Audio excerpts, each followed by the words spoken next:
Hey, what's up to all our sidekicks and henchfolk out there in the Geek Nation? You're currently tuning into the CultPop podcast live stream, aka spoiler alert.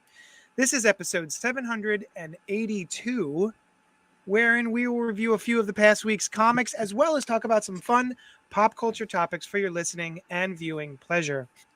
I'm your host, Johnny Destructo of Johnny Destructo's Hero Complex, located at 4327 Main Street, Philadelphia, PA.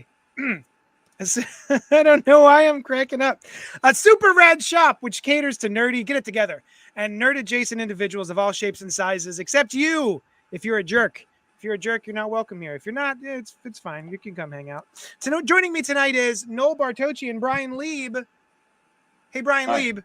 Hey. Hi. Hi.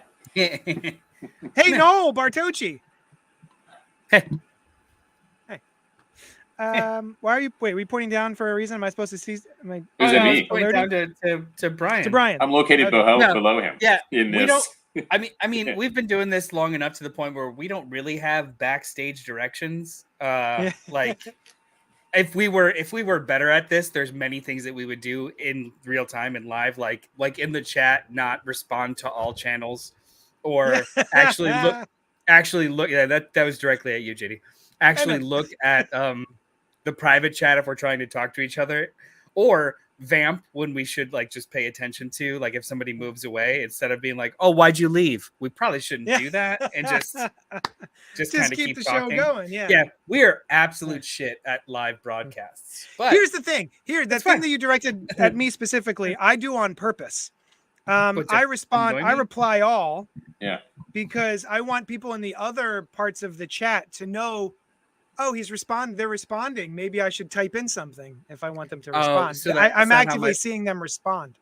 That's not how my brain works at all, like in a kind of like usability UX kind of way, where I'm on another platform and I'm seeing half sentences, probably thinking something's wrong. Hey, Kevin, you're right. That kind of thing. Yeah. Speaking of Kevin. Yeah. Get down in the chat. There's some folks in the chat. They're now talking to us. So you could be a part of that if that's your thing, if you like to be a part of things. But before jumping into this week's books, I can confirm that we will be reviewing Doctor Strange in the Multiverse of Madness. DS ampersand mom.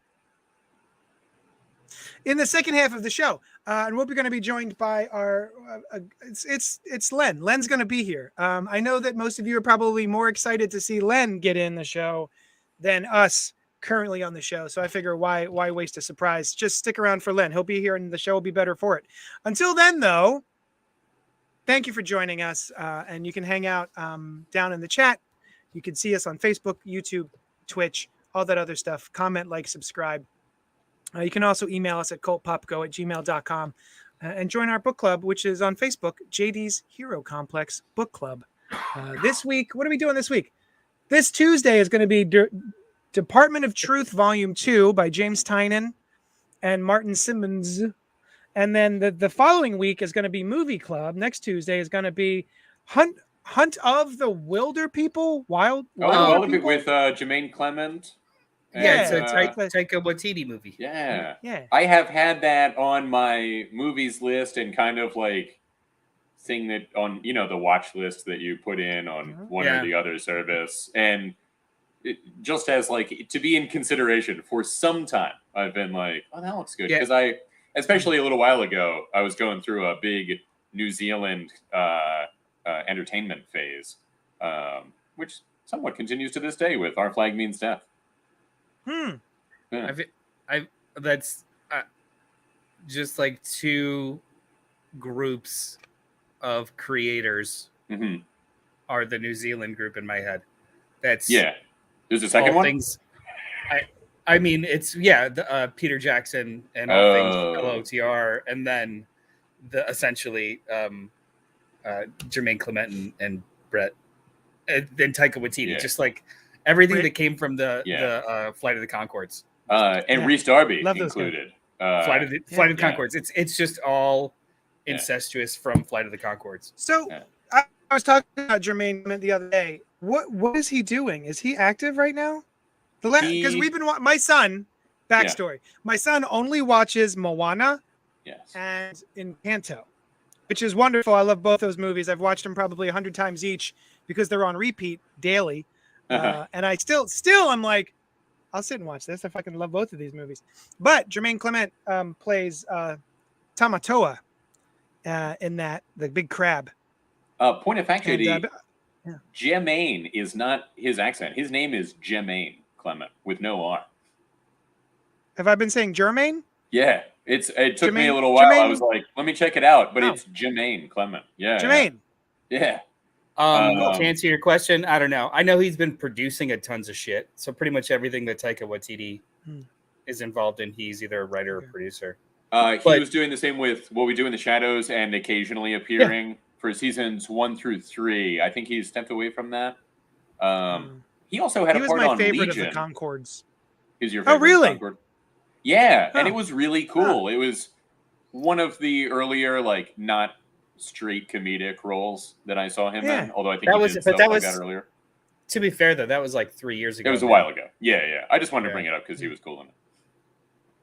Anyway, in the chat, let's see. Kevin says, "Hey, Cult Poppers, have any comic book related regrets? For me, it was/is finding out about Dwayne McDuffie and his contributions only after his death." That's interesting. Yeah, man. I mean, he was awesome. I actually did recently go. I remember reading his Fantastic Four run, brief after or before Straczynski. Either way, I remember reading his Fantastic Four run in issues and his Justice League run after Meltzer. Yeah. Yes. That sounds right. Yes. Yeah. But I picked them up very recently, like bargain bin in like hardcovers, because I haven't seen them collected or anyone talk about them in forever. And if I ever wanted to revisit them, I wouldn't know how. I don't care for DC's digital service. So I was like, I think I'm going to try and find these books. I wonder if I canceled through the general, both digital services. Yeah. Like the Comixology one, maybe. I canceled all of them. Did you? Yeah, I haven't gotten anything for a long time. I get it, and it's awesome, but I have so much screen time for work, so much fucking screen time all the time. I need a book. I need pages that aren't backlit. Yeah. I just can't handle it anymore. So yes, I am not using the digital services anymore. I would like the Kindle technology to get better and better, and in color and that kind of thing. And is it still not in color? Well, you can't. It's all back. It has to be backlit in order to show color, or like. Well, there's always a way, right? But we just haven't figured it out yet. But I mean, it would be cool if we could have something that you could just look at it like pages, but it could operate like a tablet. I think actually, if we could do that, it would be better to switch all of our screens, maybe not TV, but like phone, tablet, all that stuff to that all the time. Sometimes I wonder if related regret. I have one, not necessarily for me. Well, mine's selfish. That's okay. It's a regret for literally every other reader in this world that's existed or just coming into the now. Discovering anything Darwin Cook, and then also missing that there isn't any more Darwin Cook. Yeah. Like, I emotionally and personally regret that. I wish there was more. I've gone back and read it all. And then I just feel really bad for anybody getting into the hobby now. He's gone. It's awful. Yeah. He's the best. He is I love, we've had a lot of recent sad deaths in the industry lately. Denny O'Neil, Neil Adams, George Perez. But Darwin Cook was like my version of them. I loved everything he did. Yeah. That is really good answer. I love Darwin Cook. You were a fan of his before he passed, right? You didn't discover him posthumously. Yeah, that's why it's kind of like more of a personal regret. it's selfish because I was around when he was still producing. I met him a couple of times. I lived in Florida and frequented his favorite shop in Florida. Like there were a couple of shows I would go to and or actual like signings at shops, and I would have a cigarette with him outside. Like I have met him, but not in any kind of him and Palmiotti and Amanda Connor. Oh, okay. Like That's they're cool. they're all Floridians, or they were all Floridians. Oh, and no idea. Yeah. The shop was Uberbot. It was in the Winter Park Village, and the owner was friends with Darwin and Palmiotti and Connor and stuff. And wow, Phil Noto too. I met Phil Noto a couple times because he frequented the shop, and they were all friends and some signings and stuff before I even really knew about Phil Noto. Yeah, like that's funny. I met Phil Noto because guy. he would come to my drinking draws. It's kind of cool. Yeah. I would have people come in costume. I'm not sure if he's a Philadelphia native. I don't know if he's a Floridian and he just happened to have moved here or what. But yeah, he had come by my drink and draw a few times here in King of Prussia. That's cool. Yeah, really kind. Yeah, I didn't know about him, but I knew that the other three were Floridians. Like I think his wife still lives in Sarasota. I think. Yeah, they were Floridians. George Perez and Darwin Cook, Florida. Darwin Cook is one of my top 5 artists. Yes, to this day, still love him. Do you have any regrets, JD? No, I mean regret. Yeah. I mean, I never met him or anything. Right. Gosh, is there any regrets? I keep thinking Ragrats. Like that commercial. Like the tattoo. Yeah. When someone gets no regrets tattooed, but it's a mistake. What if they wanted to get that and they accidentally spelled it right? Like I would get no regrets. Like I regret getting it correctly spelled. Shit. Yeah, but then to really embody that, they'd have to just tell people that story, I guess. Yeah.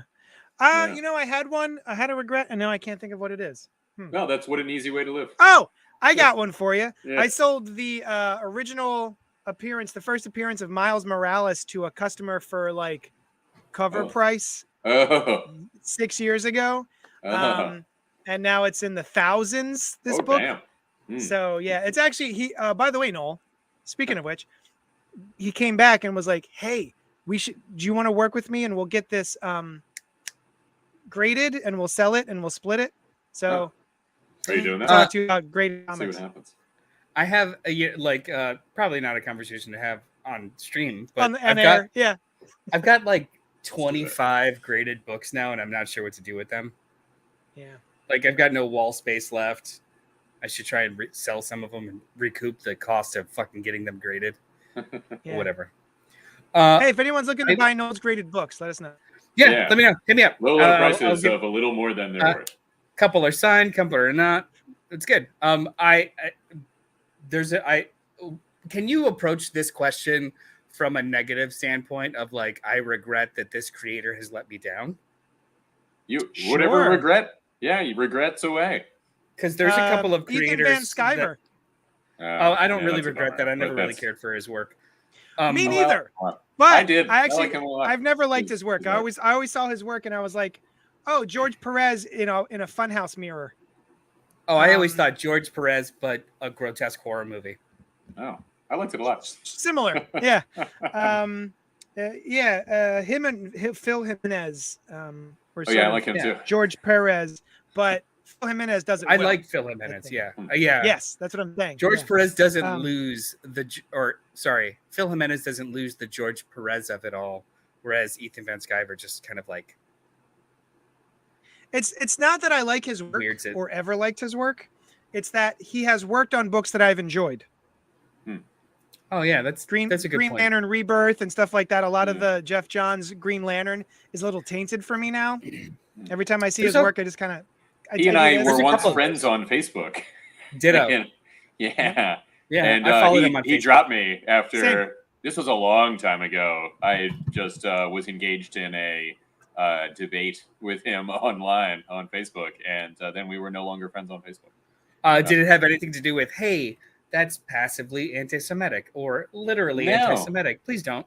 No, It was I didn't know about that with him, actually. It was about no, I didn't know about that. And I used to like his column on Newsarama too, and then it went away long before any of the other stuff I was aware of. But it had a hard edge that, looking back, I'm like, oh, all right, you're a hard-edged guy, Yeah, No, the conversation was about Chappaquiddick, and to some degree, I was like, why does anybody give two shits about Chappaquiddick right now? Like, the media was completely different at the time. Like, comparing that to the coverage of this was in like probably 2010 or so. Like, he was reaching real far back for any kind of whataboutism. Right, or like, how come the media didn't do this with it? Like, the media is an entity that has made these decisions, But like less inflammatory than him, just in general. Well, actually, some are like not even CG related, but like Mike Barron is one. A little bit of Frank Miller. Like his stuff got real. Yeah.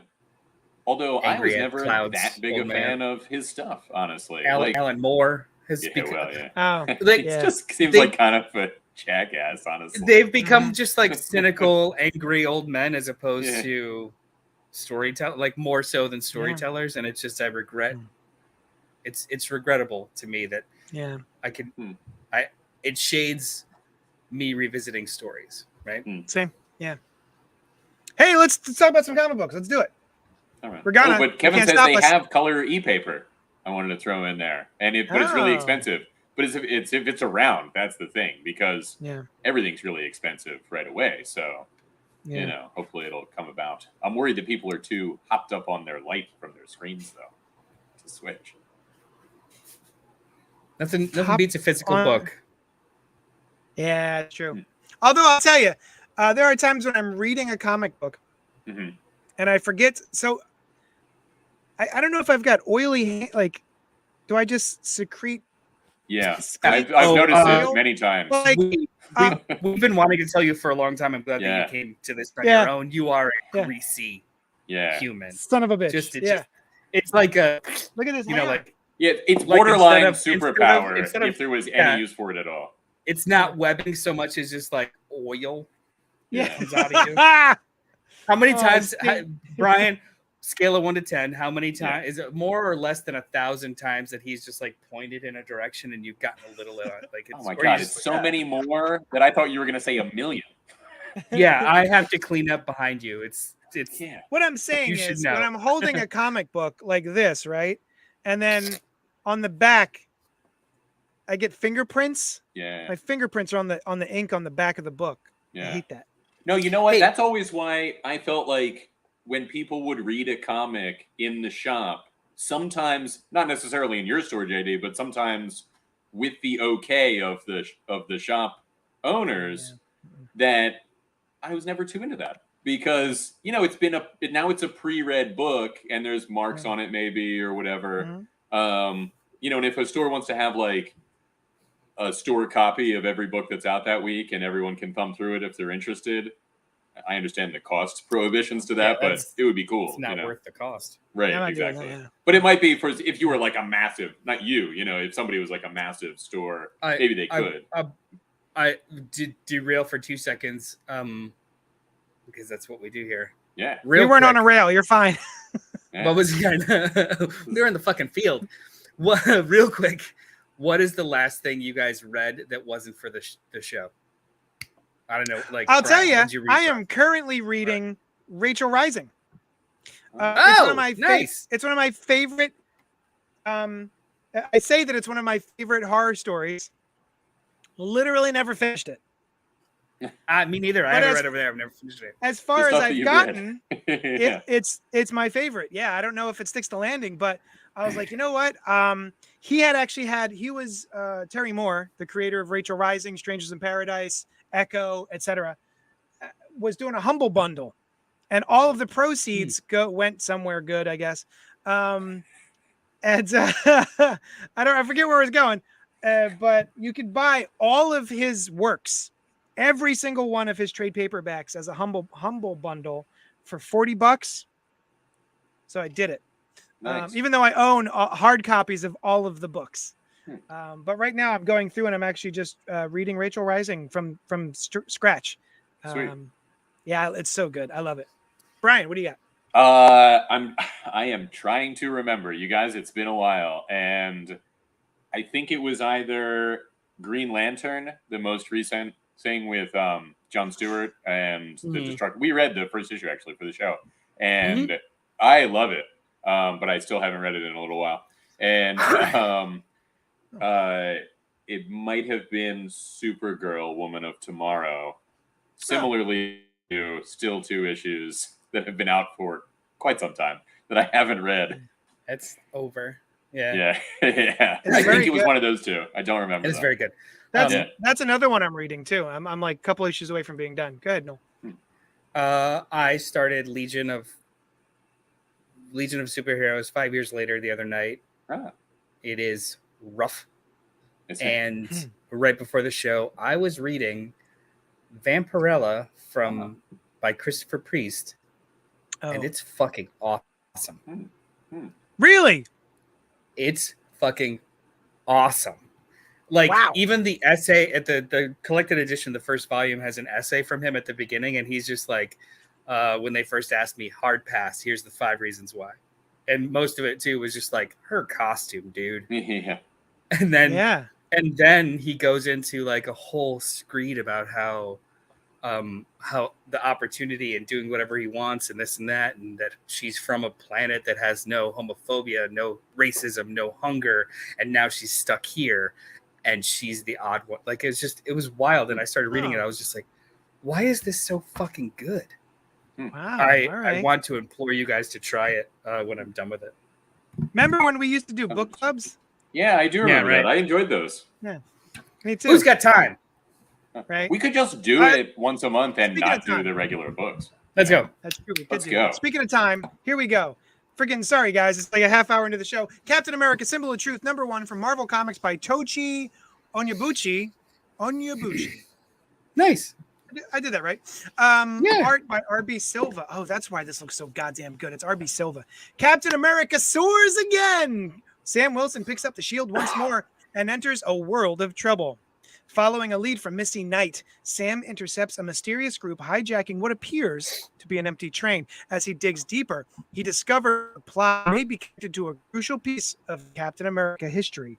And, surprisingly, Wakanda. The world is ready for 2 Captain Americas, but is Sam ready for what comes next? So we had started off, this series started off, for anyone who doesn't know, with Captain America #0. And it was basically Sam and Steve teaming up to dismantle a rocket that not Baron Zemo. What's the big TV head guy? Arnim Zola. Zola. Zola was up to some nastiness, blah, blah, blah. Oh, that's Zola. And that was off classic Zola. Zola. I stopped inviting him to my orgies because he's just at some point you have to. But this, I don't know Tochi Onyebuchi. I've never heard of this writer. I probably should have done some due diligence and figured it out, but I didn't. However, this was good. Because, anytime I see an unknown name jumping on a big name book, I'm a little less interested because I don't know, because I don't have any experience with him. You know what I mean? It could be one, or it could, half. What's 6 of one, half dozen of the other? It's true. Samesies. And sometimes people say 6 of one, which is weird. Shut up. And I wasn't sure how I was going to react to this, just because I don't know the writer. And this was delightful. What? No, you're signaling. Oh no, I'm fighting. He was thinking of 6 of one. Yeah. One kind. Guys. So 6. No, it makes perfect sense. It's just that there's 2 ways to say it, and so it's either 6 to 1 or 6 of one, and whichever one. I've never heard 6 to 1. There's no 6 to 1. 6 to 1, half a dozen the other. That's what I always 6 heard. of one. Yes. Never. 6 of one. I mean, I understand that you heard the other one, but I definitely heard this one. Well, that Who one was said it wrong. wrong to you. Yeah. Who lied to you? Yeah. It's like calling soda pop. Okay. Wrong with pop. Also, there's some comments in the chat I want to get to, but let's talk about this book for a little bit. Noel, what did you think? Right in the middle of drinking your water. I'm sorry. It was, you know what? I'm a broadcaster. It's no big deal. Right. It was strong. It was a really strong first issue. I don't know if it popped enough for me to start pulling it, but it absolutely did pique my interest enough to touch base with this book. The art is spectacular. Yeah. The action is awesome. The framing is really great. It's a very visceral book, and that's just like, I mean, RB Silva is fantastic, but he can only go so far. The writing actually leans into his skills, strengths.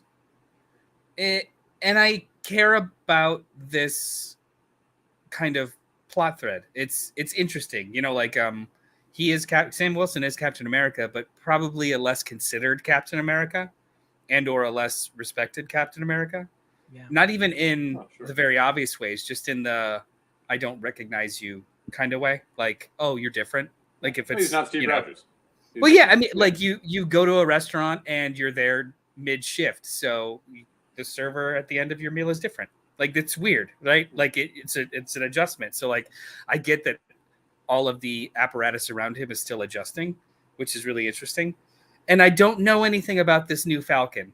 I thought I did, but is he a mutant?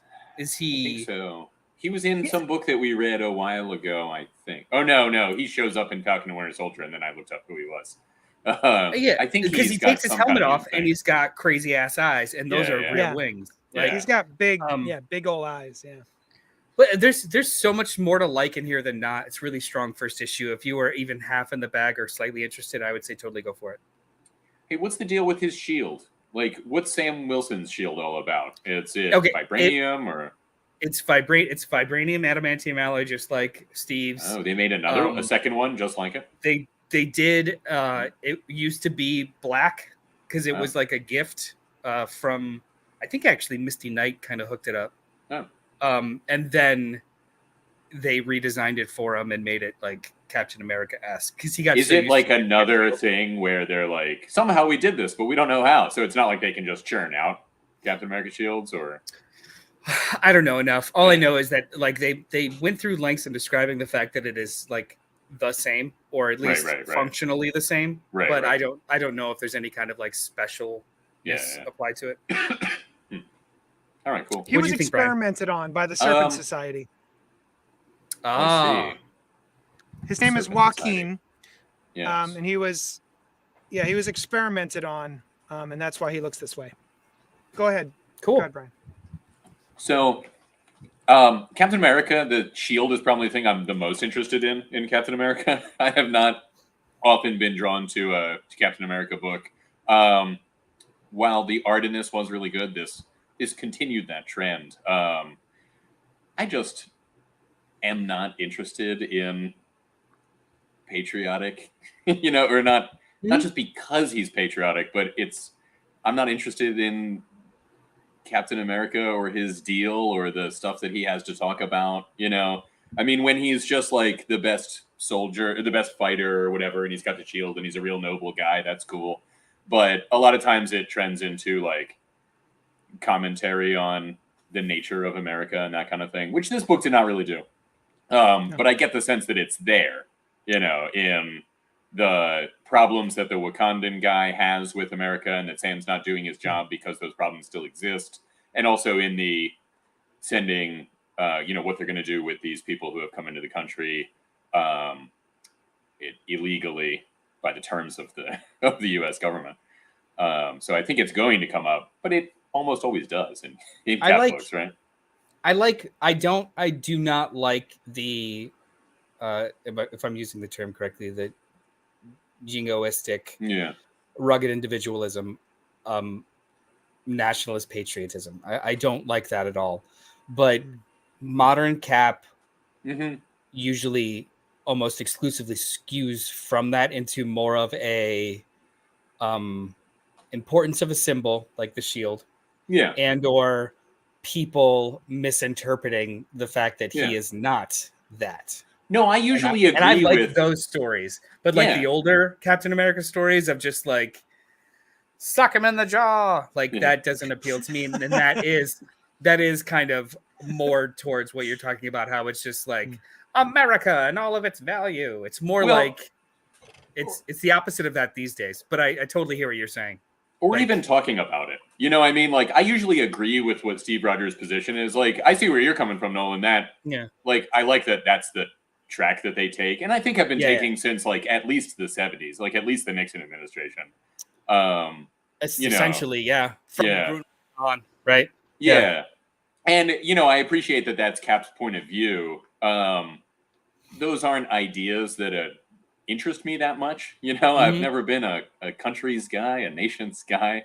Captain Britain kind of gets a pass, maybe because there's the mystique of another place. He's magic, and Britain is super old, and I don't live there, so I don't associate it with what the real Britain believes in or talks about, you know?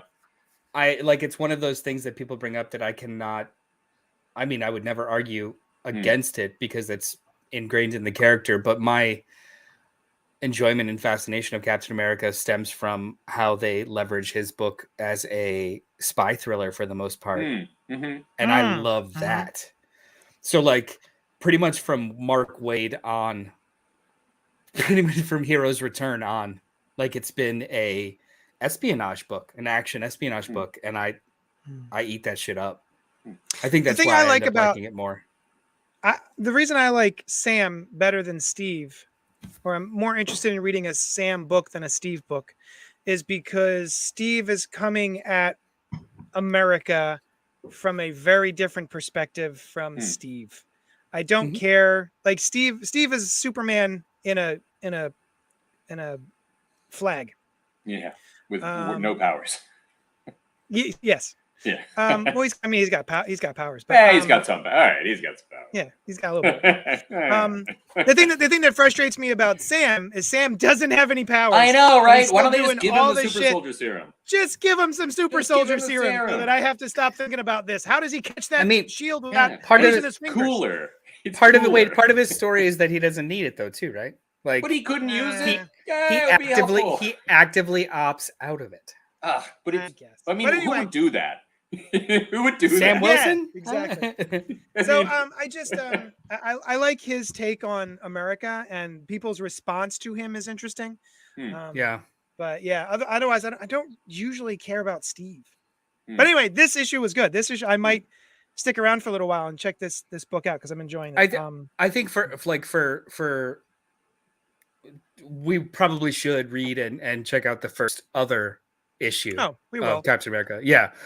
Just to kind of compare and contrast, because I think that's also like a banger art team. I'm forgetting it now, but they're putting like top-notch art teams on these books. This RB Silva, man. Oof. Yeah. Maybe that one will be all like America, just to balance things out. 8 Million Genies #1 from Image Comics by Charles Soule with art by Ryan Brown. If you had one wish, if you had one shot, would you let it slip? Would you eat mom's spaghetti? What would you wish for? Now, what if everyone else had one wish too?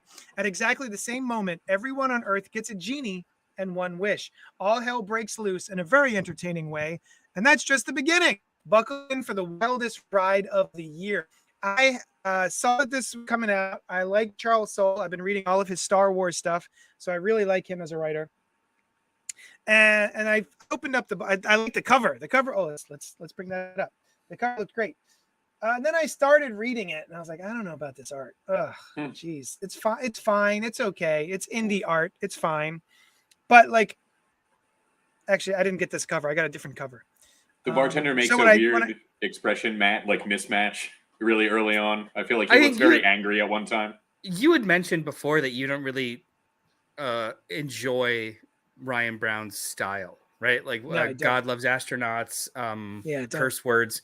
He has a it's like a thick line, but it's also almost very like matte and scratchy at the same time. It's interesting. But it does look indie book. Like it's super indie, right? His facial expressions don't speak to me. They don't engage me. But that being said, by the end of this book, I was like, this book is the shit. I actually think I texted you guys that this book is rad as hell. I didn't know what it was about. I didn't read the solicitation at first. So I just went in blind. Yeah, blind. And this this was fun. I thought this was really cool. It's sort of like reminds me of like a horror movie where everyone is sort of stuck in one location. Was it VFW? Yeah, That's what. No. He's talking about the movie VFW. I'm talking about a movie, a horror movie called VFW. Gotcha. And everyone's stuck in the bar. All the crazy shit's outside. We got to stay in the bar because the crazy shit's outside. That's what this felt like to me. And this was great. Everyone, for no reason that that we're told, a genie appears for every single person in the world, and says, "Sup, dog? You get one wish."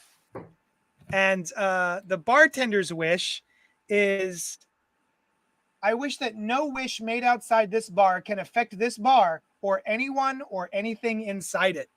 Which, smart move. But then it also creates some problems with some of our characters already. Yeah. So, and there's some good humor to this book. Again, the art does not grab me, other than the little genies themselves look really cool. Those are cool. Yeah. They're little like sort of Starfield texture or background. Yeah. Yeah. What did you think, Brian? I enjoyed it as well. I thought it was pretty cool. Some of the people, I'm like, that's not a particularly good wish, but there's a lot of particularly stupid people in this world. So this is true. This is true. But I thought it was good. I enjoy the thought experiment of like what would happen if everybody had one wish. What would happen? And that square Earth in the very beginning, where it's like 8 seconds after everyone has one wish. There's that. Yeah, for some reason the Earth is square. Like somebody was like, "I want the Earth to be square."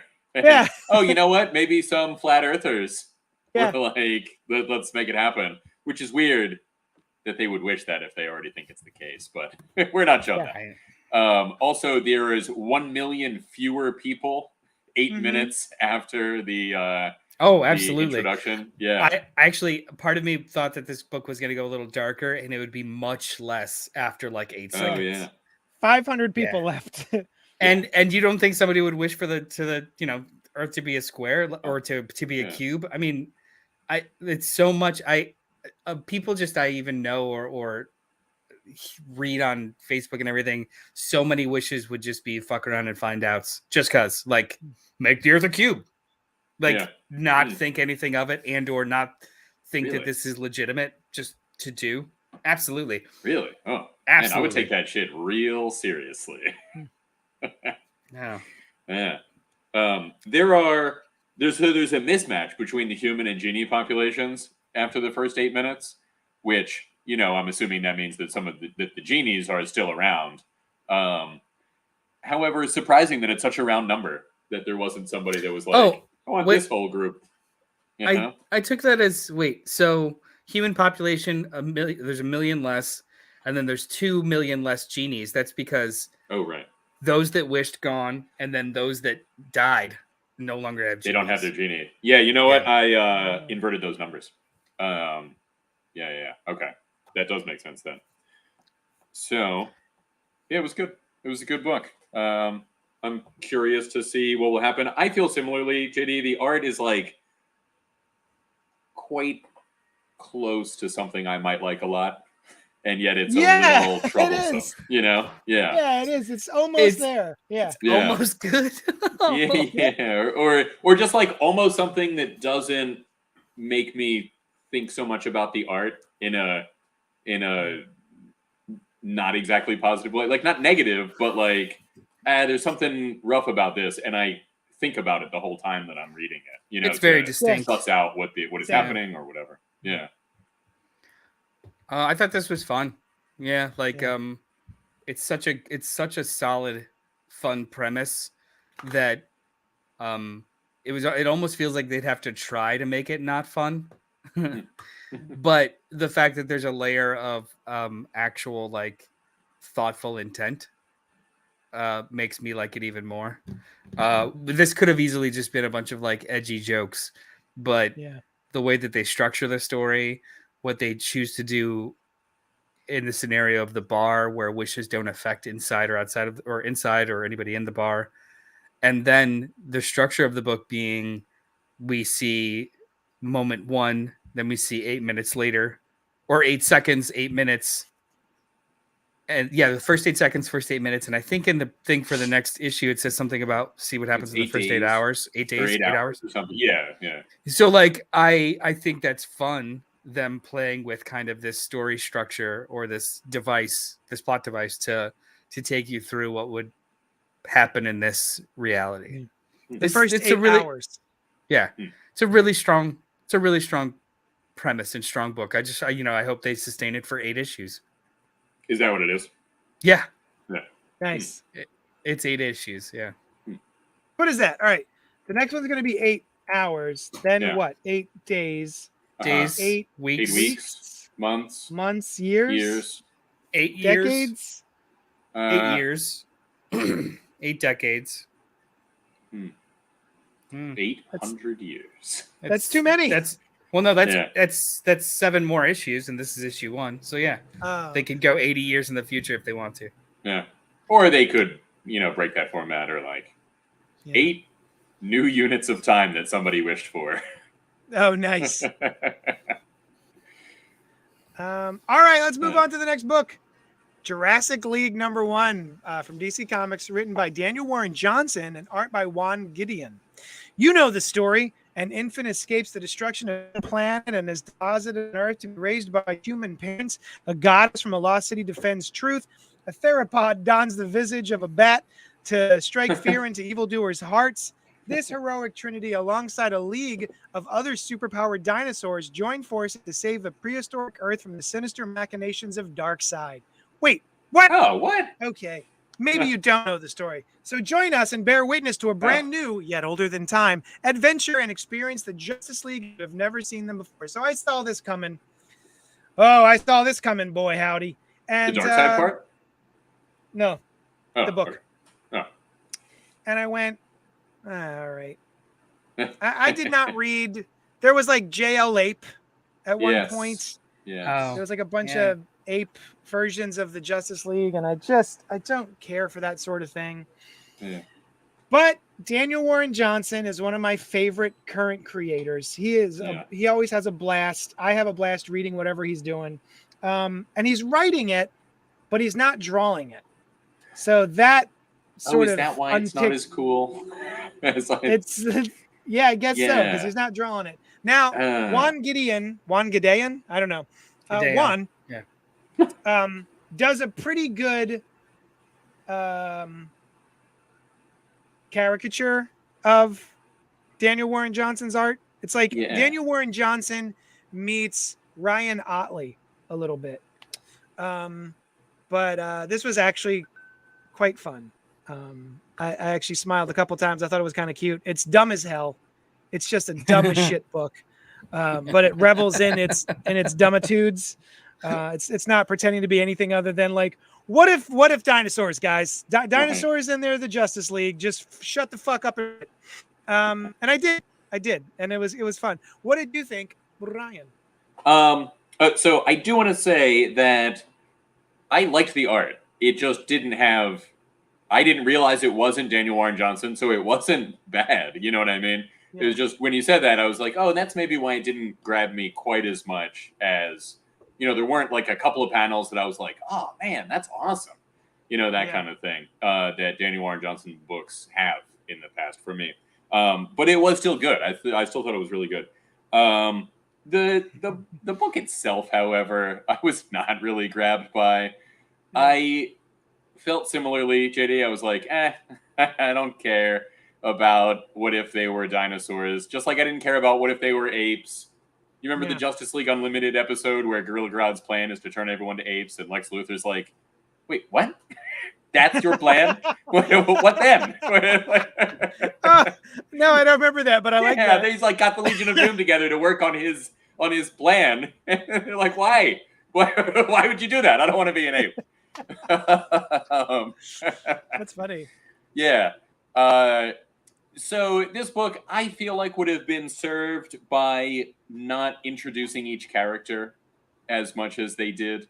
You know, not being like, here's dinosaur version of Aquaman, and here's his deal, and then here's dinosaur version of Wonder Woman becoming Wonder Woman, or Wonder Dawn.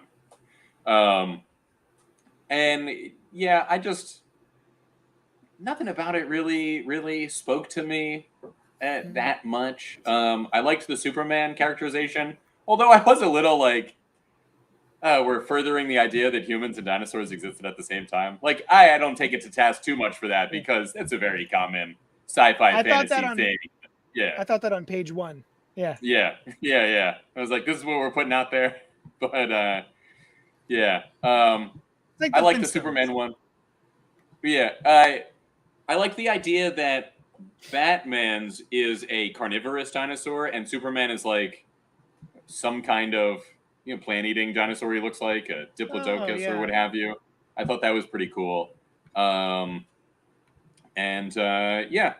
those were my thoughts. It was a very like hit each thing, and then we'll get to the story maybe next issue kind of book. No. For the very specific like niche that this book is, it's an A+. This is 5 stars. This is a fucking masterpiece of dinosaurs as pre-established characters fiction. It is. It's perfect. It's perfect. The art is fantastic. The story is stupid. I mean that as a positive. You got Black Mantisaurus punching a dolphin. Yeah. Because he's a mean dude. That's Yeah, you show mean dudes do mean things. If I was 8, this would be dope. 12, still dope. 25, still kind of dope. Yeah. Ooh, 40, tends to be dope. But I would enjoy different pieces of it though. Like at 8, I would enjoy like, ooh, this is such a cool idea. But now I'm at the point where Juan Gideon's art is fucking awesome. The coloring makes this a top tier book. Like and then just they agreed on a premise and a conceit and just did not back down at all. This is just pure stupid and it's awesome. Yeah. And I do agree though that like I'm not a giant fan of the way that they structured this first issue. It's very vignette-ish as opposed to a holistic piece and introducing everybody organically. And vignettes of things that we and pretty much everybody who's going to buy this book already knows. Yeah, like the dinosaur version of. It's at this point it's really just like more of a parody of like here's a 7-page origin or touch base with this dinosaur. I'm much more interested in whatever dumb way this all comes together than I am seeing like, ooh, Joker would be a Dilophosaurus. Like that's stupid. That's fine. Yeah. But the fact that he does spit acid is just like that's cool, like his Joker Venom kind of stuff. Yeah. No, this book is super fantastic, and everyone should read it. If I promise, or if I make any kind of claim in my life, it's that you should read issue 1 through 6. Oh, that's just the first issue. Just pull this. All covers. Wow. Of the Jurassic League. Yeah, that's probably smart. Enjoy yourself. Don't just buy all the covers. Read each issue with a different cover on it. Yeah, because it changes the experience what you start with. No bullshit though. I thought this was fun as hell, and I will buy this for my nephew and enjoy the shit out of it myself. Nice. This is great. Hey, I as we were talking, I got to look again at Wonder Dawn's costume, and I was like, oh, it didn't register at the time, but she doesn't have stars. She's got little like circle things, which I thought was a cool thing to do, and a pterodactyl or Don, I'm not sure, instead of an eagle, which is also pretty cool that I hadn't thought of. And did you guys know that Triceratops apparently was found to be the juvenile form of a different dinosaur? And yeah, like 5 to 10 years ago. And they were like, so technically we shouldn't call it Triceratops, but on the other hand, Triceratops is one of the most well-known of the dinosaurs, so we're gonna call them both Triceratops, even though that might not apply to the mature form. Like there might not be 3 of something. I'm not sure. I take it all back. This book is garbage. Yeah. I trusted this book and it lied to me. Yeah. And everything else clearly is full of fact. Did anyone at all think Troglodyte with a big beefy arm at this last splash page? Yeah. The Burninator. Trogdor the Burninator with one big beefy arm. Yeah. I never was on that stuff. I didn't find out about it, I feel like, until much later, and it's still going on. You're more than welcome to go explore Homestar Runner and just. I hear it's very good though, but I feel like it might have been the kind of thing that you've got to get into back then. If you are of a certain age, which is your age, you will still appreciate the very topical on point that age. Okay. All right. Your so age. We have 2 more books, but we have Len in the wings waiting to talk about Dr. Strang's. Ooh. Should we do Dr. Strang's? And then we'll do the last 2 books later? Sure. All right, we're doing it. The books. Wait, no, I think it's Len. Just he's in from the wings. Yeah. Look at that handsome son of a gun. What's up, fellas? How y'all doing? Hey, Len, congratulations on 300 episodes of your Michelle Mission. Michelle Mission, yeah. Thank you. Thank you very much. Thank you very much. Appreciate you, brothers. Oh my God. I guess I have to read Jurassic League. I'll have to check this. All covers, Len. If you've ever trusted me as a person, then rethink your life. Yeah. This is the kind of thing you recommend. Then forget it all and join us for Jurassic. We're gonna review every issue. Here's the thing. We did not talk about Doctor Strange last episode. Come out. Yeah, also it wasn't here last episode because Noel had some freaking COVID, and then I was hanging out with Noel, so then I had to quarantine, so neither of us got to see the movie, but we have finally seen it. Okay. And we're here to talk about Doctor Strange in the Multiverse of Madness, directed by Sam Raimi, written by Michael Waldron, starring Benedict Cumberbatch, Elizabeth Olsen. I don't know how to say her name. Exottle? No, it's Soweto. Yeah, Soweto Gomez. Soweto Gomez. Mm-hmm. Apparently, in earlier Mesoamerican, the L-E is... It's that noise. It's not like a vocal thing. Like Chipotle is apparently how it would have originally or earlier been pronounced. So, say it again. And Benedict Wong. Yeah.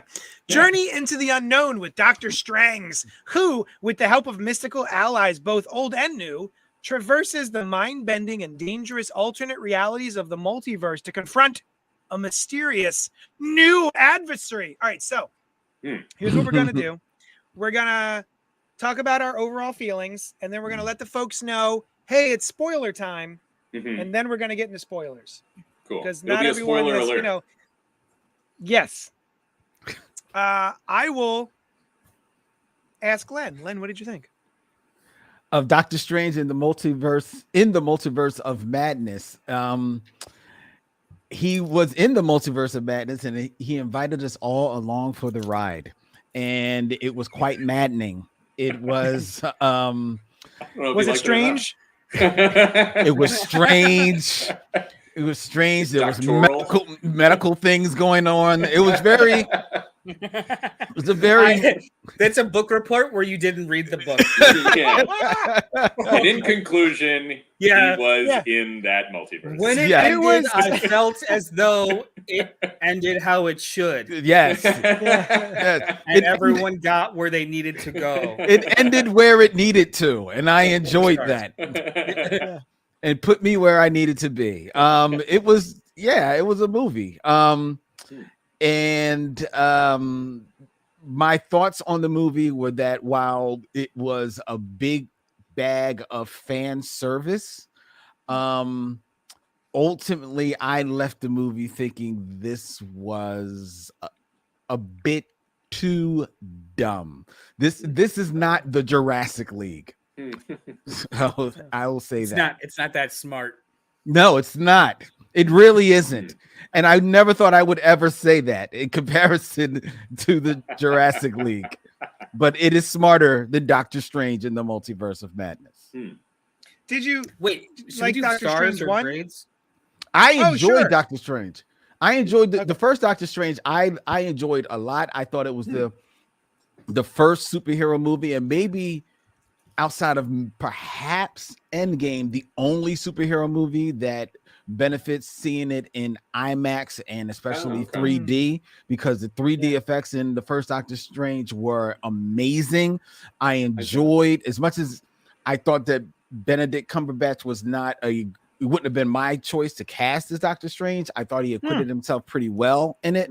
I enjoyed the first movie because it doesn't end with a big light in the sky. It ends with the Doctor outsmarting the big bad. I really, really enjoyed the first Doctor Strange. And considering it was just amazing how many years ago that was before we got to the next Doctor Strange.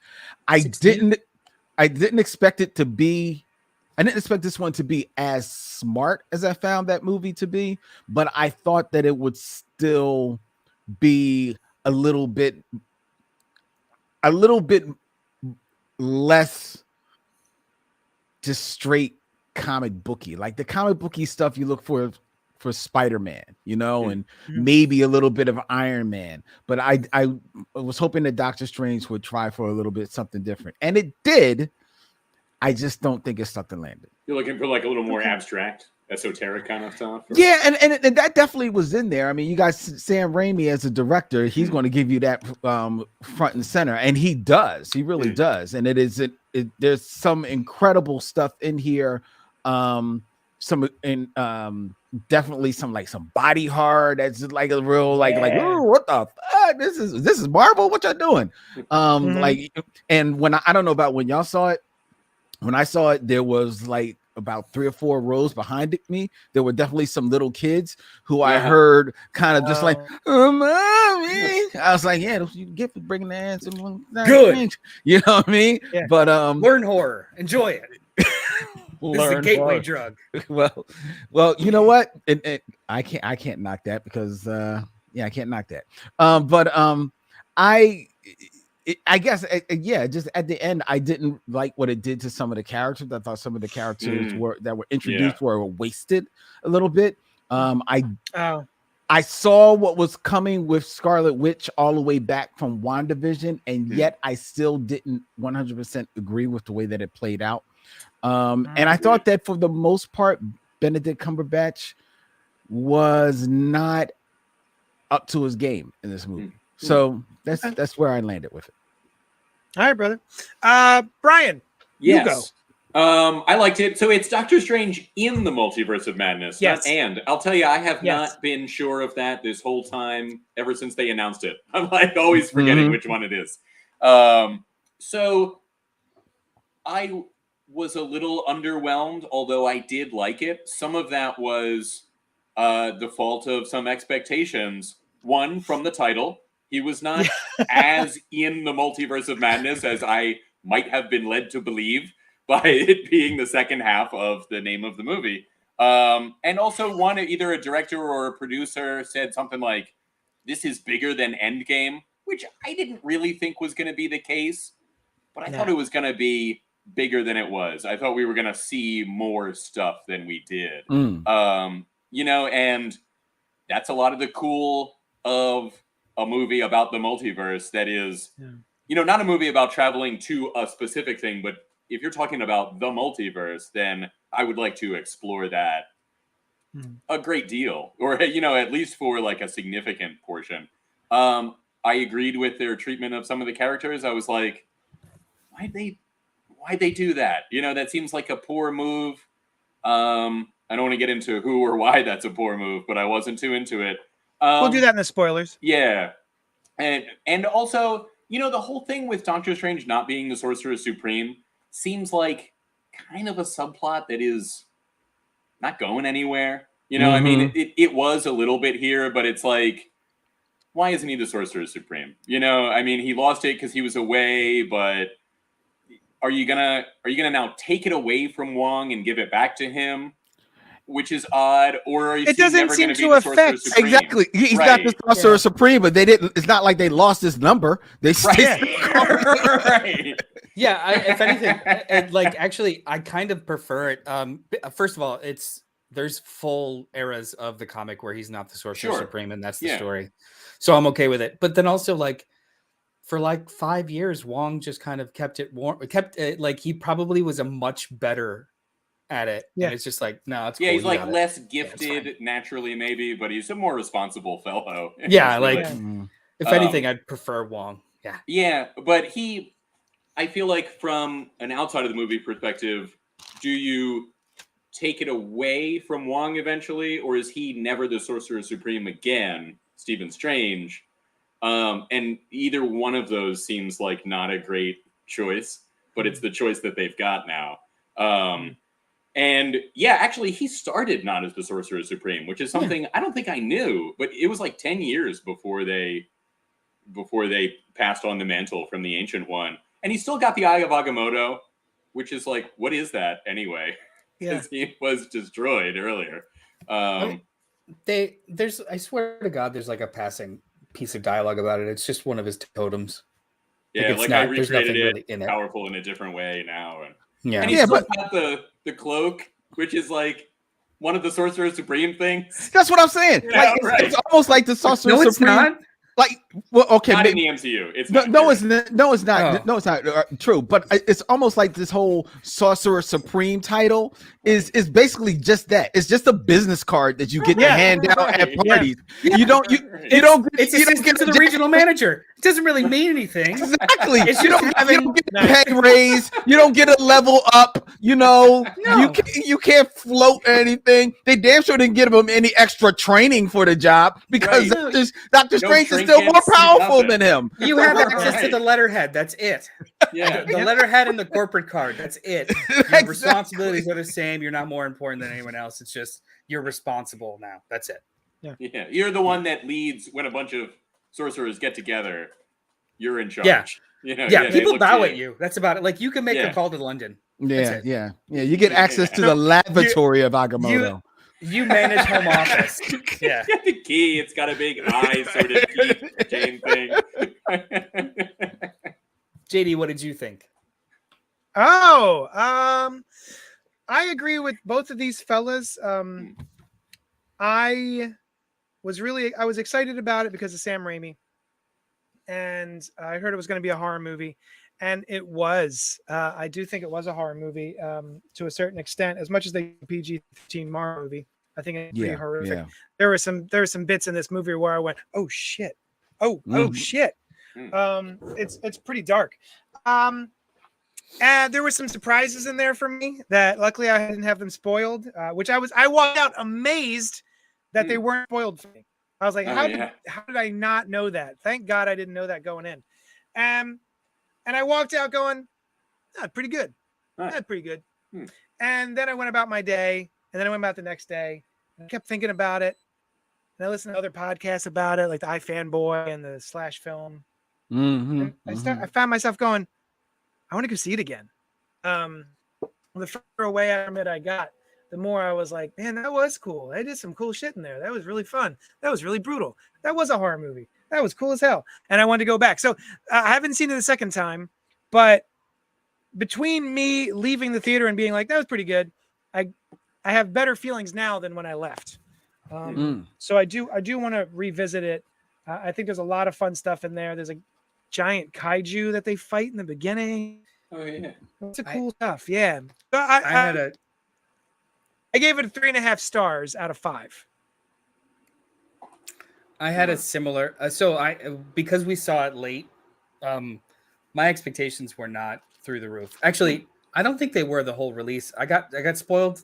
A lot of the cameos got spoiled for me right out, which does suck. However, it seems like the most important things were not spoiled for me because I was genuinely kind of shocked by a lot of things, in a good way. But this movie has been living in my head rent free for the last like 48 hours. because I keep finding myself remembering sequences that were in another movie or even another filmmaker's movie would have been a centerpiece, but in Sam Raimi's world, it's a fucking Tuesday. Right. Like, right. I want to talk explicitly about one battle climax towards the end of the movie that was just like, it was happening, and I was belly laughing because I can't believe this is happening. Like in a giddy, this is ridiculous, and it's so creative way.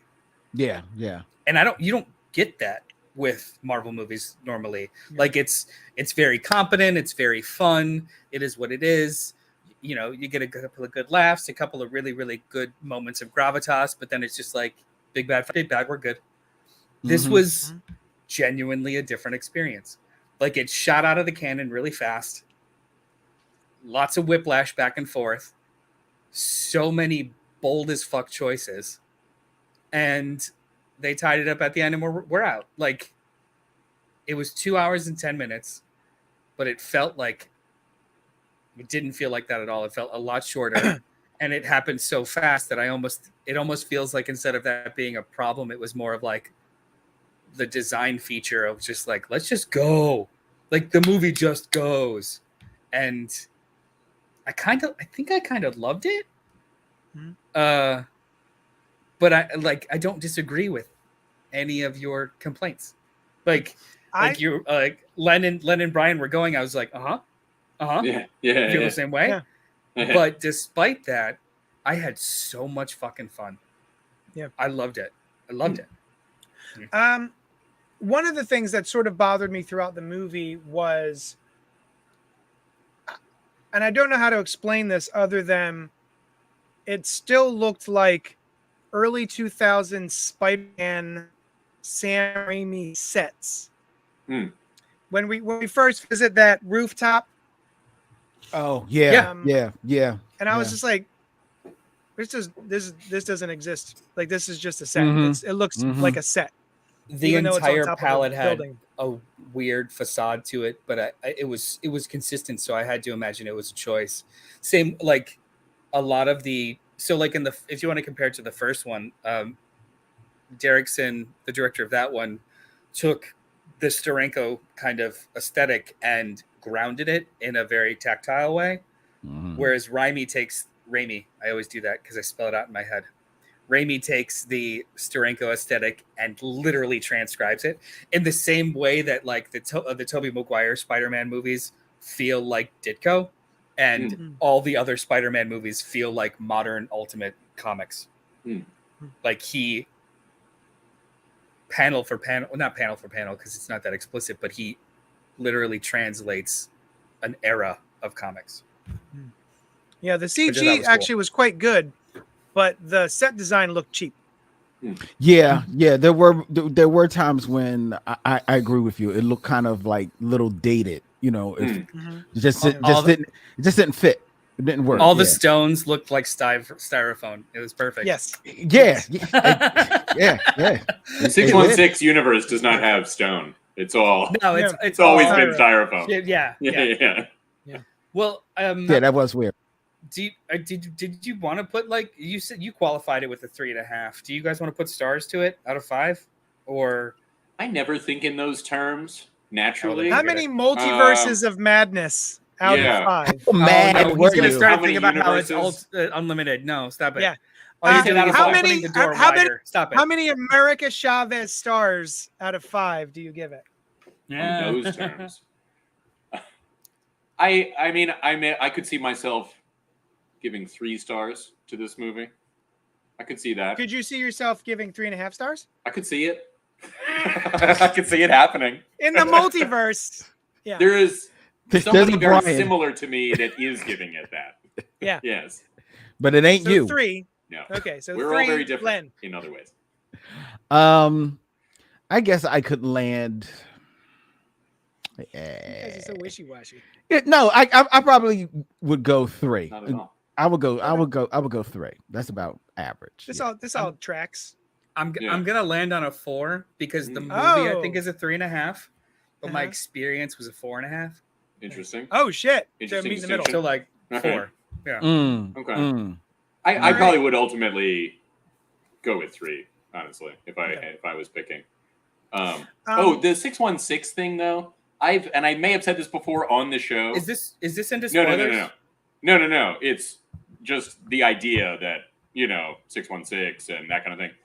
I think that they really missed an opportunity naming the MCU 616. Like, this is the 616 of the movie multiverse.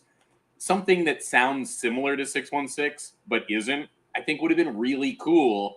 And then it's like they exist in the same multiverse as the comics. Yeah. The movie has its own Earth designation. I think would have been a cool thing to do. But I thought it was weird too when she said 616. I was like, is it though? Like, this isn't 616. This is that's like treating it as though it isn't the multiverse. That 617. a different multiverse. Yeah. Or 617. I see what you're saying, but I didn't bump up against that. You're cool. All right. Yeah. Because I'm sorry. Because even as I think it out,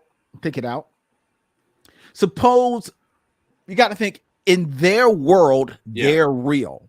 Yeah. And they find out about the multiverse and they're in multiverse 616. Mm-hmm. So if you posit, as they always do in the world of Marvel comics, that they are really real, that somewhere in their world there is a Marvel Comics making comic books of them and their stories they set in Earth 616. Yeah, how many layers of the onion do you feel like peeling? Also, too, the scientist from Earth 838 designated our Doctor Strange as 616, so it's not even like an us-them. Because, like, by that logic, why didn't they just call themselves one when they were cataloging? Yeah. So, they never. At this point, I always assumed in the Marvel multiverse comics or otherwise, I always assumed that there was like something about the quantum reality or vibration that was like, in this universe, this number is 616. Oh, yeah. In this universe, it's 838 kind of thing. You're right. Doesn't Al Ewing's The Ultimates kind of get into that? Like the isotope 5, 4, and 5, like every time the Earth gets remade after some sort of crisis. Yeah, there's like some sort of signature. Secret War or something.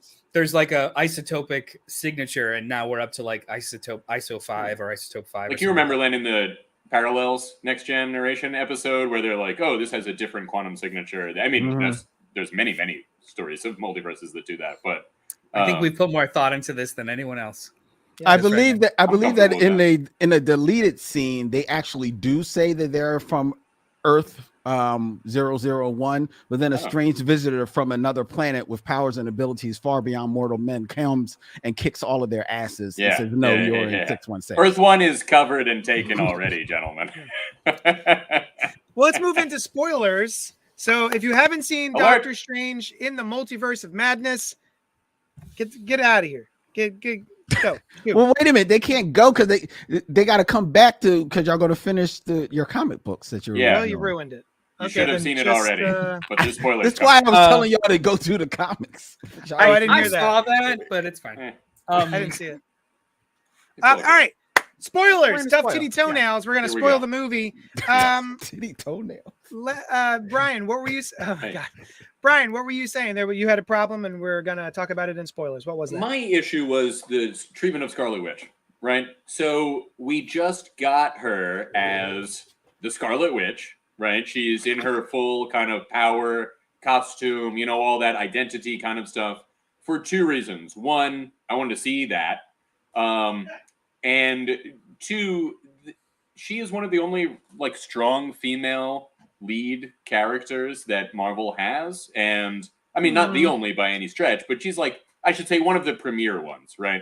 And I mean, there's Captain Marvel, her. There's Captain Marvel. I mean, if you want to, like, are you talking about in the comics, or are you talking about like in the MCU? In the movies. Yeah. So in the movies, yeah, I get it. Yeah. Well, in the movies, she's one because it's Captain Marvel. There was Black Widow, right? So and there is another one now, but she doesn't have the maybe one day she will be as popular as the original Black Widow, but as of now, she's not like the main character that people are thinking of when they think of that part of the MCU. She's also a character that has comics that people can go and read. Not that many, but she has some. So now they've lost that. And I mean, you've got Shuri, who is not currently the lead of her franchise, but who knows what will happen. She might be. Right. So I thought that was a bummer. And I also thought she immediately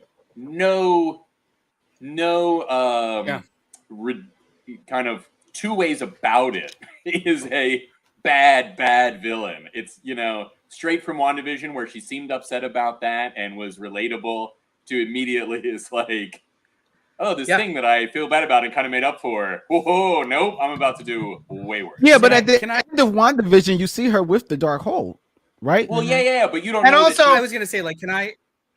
She didn't make up for shit, by the way. Yeah, no, she didn't. This thing I feel bad about.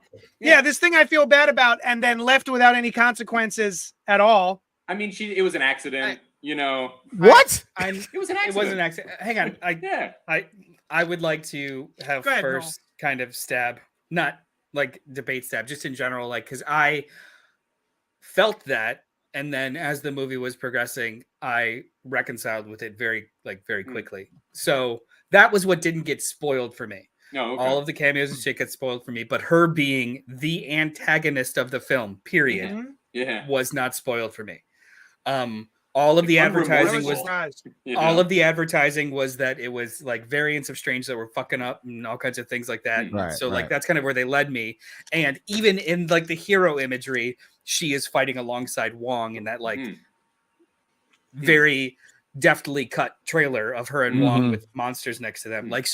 So the fact that she is the main antagonist of the entire film was not spoiled for me. So that immediate turn in the first act of the movie, I was like, oh, fuck movie. What? That was exciting in a very kind of belly laughing kind of way. Also, it worked for me because I didn't want it to happen. It upset me, which is okay. Those things upset me. And I reckon it's okay to be like movies and stories are supposed to like kind of elicit reactions and then validate them and or pay them off. For me, it validated it because it is in line with the comics Scarlet Witch in so much as she starts as a villain. I know that we've had Wanda in the MCU for a while, but we've only had the Scarlet Witch for 5 seconds. It tracks that she is a villain, that she is motivated and is an antagonist. She does not die on screen. We had the same experience with Loki. Now he's a full-on hero. So I do not think that they've taken her off the table and that like everything is lost and we've removed this strong character. I think that they have set it up for her to have just as meaty and as sweet of an arc as Loki has, because he was legitimately the main villain of the MCU for the entire first phase. Right. Yeah. Right. And to be fair, real quick, and to be fair, as far as Wanda's history in the comics, outside of her joining the Avengers originally in the comic books, where the story was that her and her brother Quicksilver used to be brothers, members of the Brotherhood of Evil Mutants, and then turned a new leaf and joined Captain America and the Avengers. Outside of that, and her biggest arcs that you can give solely to her, not just that she's married to the Vision or that she's got a thing for Wonder Man and what's going on with him and all that other stuff, which still ties in with the Vision and all that thing. Her biggest arcs that have anything to do with her are killing all the mutants. So even there, she turns rogue. And everything that has to do with her and her kids, which, if you're not going to touch the mutants part because you're not ready to touch them yet, then this is where you go with her. And disassembled too, right? She was responsible for that. Yes. Yeah, but she was responsible for that. But I think if I remember, didn't that have something to do, like, wasn't that on the tail end of the whole mutants or the sons? No, so story? disassembled was the beginning of her was her actual nervous breakdown, and then killed a bunch of Avengers and destroyed a bunch of stuff. And then House of M is the what are we going to do about Wanda? She's dangerous. Okay. So it was like the start of it all. Yeah. Right. But either way, like her biggest stories are about her turning bad. So I didn't, I, again, like Noel said, I got to be honest. When I saw her at the end of WandaVision, I thought she was going to, all right, she's going to turn bad. This kind of opened up the idea of a multiverse in WandaVision. I knew it was going to be explored more in the movies. And I said, I see her showing up in Spider-Man or Doctor Strange and probably going to be a villain. So when she showed up and they played with your emotions, thinking like, oh, she might be on the side of the angels. I was like, this doesn't track with where I thought it was going. And then boom, it switched. And I was like, this is where we're going. Yeah. So I was fine with it. The biggest aspect that I didn't like about her storyline is like, even though I thought there could have been a little bit more nuance with it. Yeah. As far as like, her wanting to have this life with her children, I thought it could have been a little bit more, had a little bit more, I said nuance, gravitas. I just didn't like something about her just being this screaming Harridan wanting her kids was bothering me. You know what I mean? I think that's the tone of the movie though that you're having issues with. Because like the tone of the movie as this 60s inspired horror witch thing almost doesn't lend as well to that than acting for the rafters did. Yeah. Right. Yeah. Like as much as I also wanted it, it worked in this tone, which is very unique for the Marvel movies that came before it. Here's the question I want to pose to all three of you guys, though. You very intelligent gentlemen. Oh no. Because this movie clearly plays out that, we've just talked about it. Doctor Strange is no longer the Sorcerer Supreme, name only. Right? Yeah. Still the title of the movie. Right.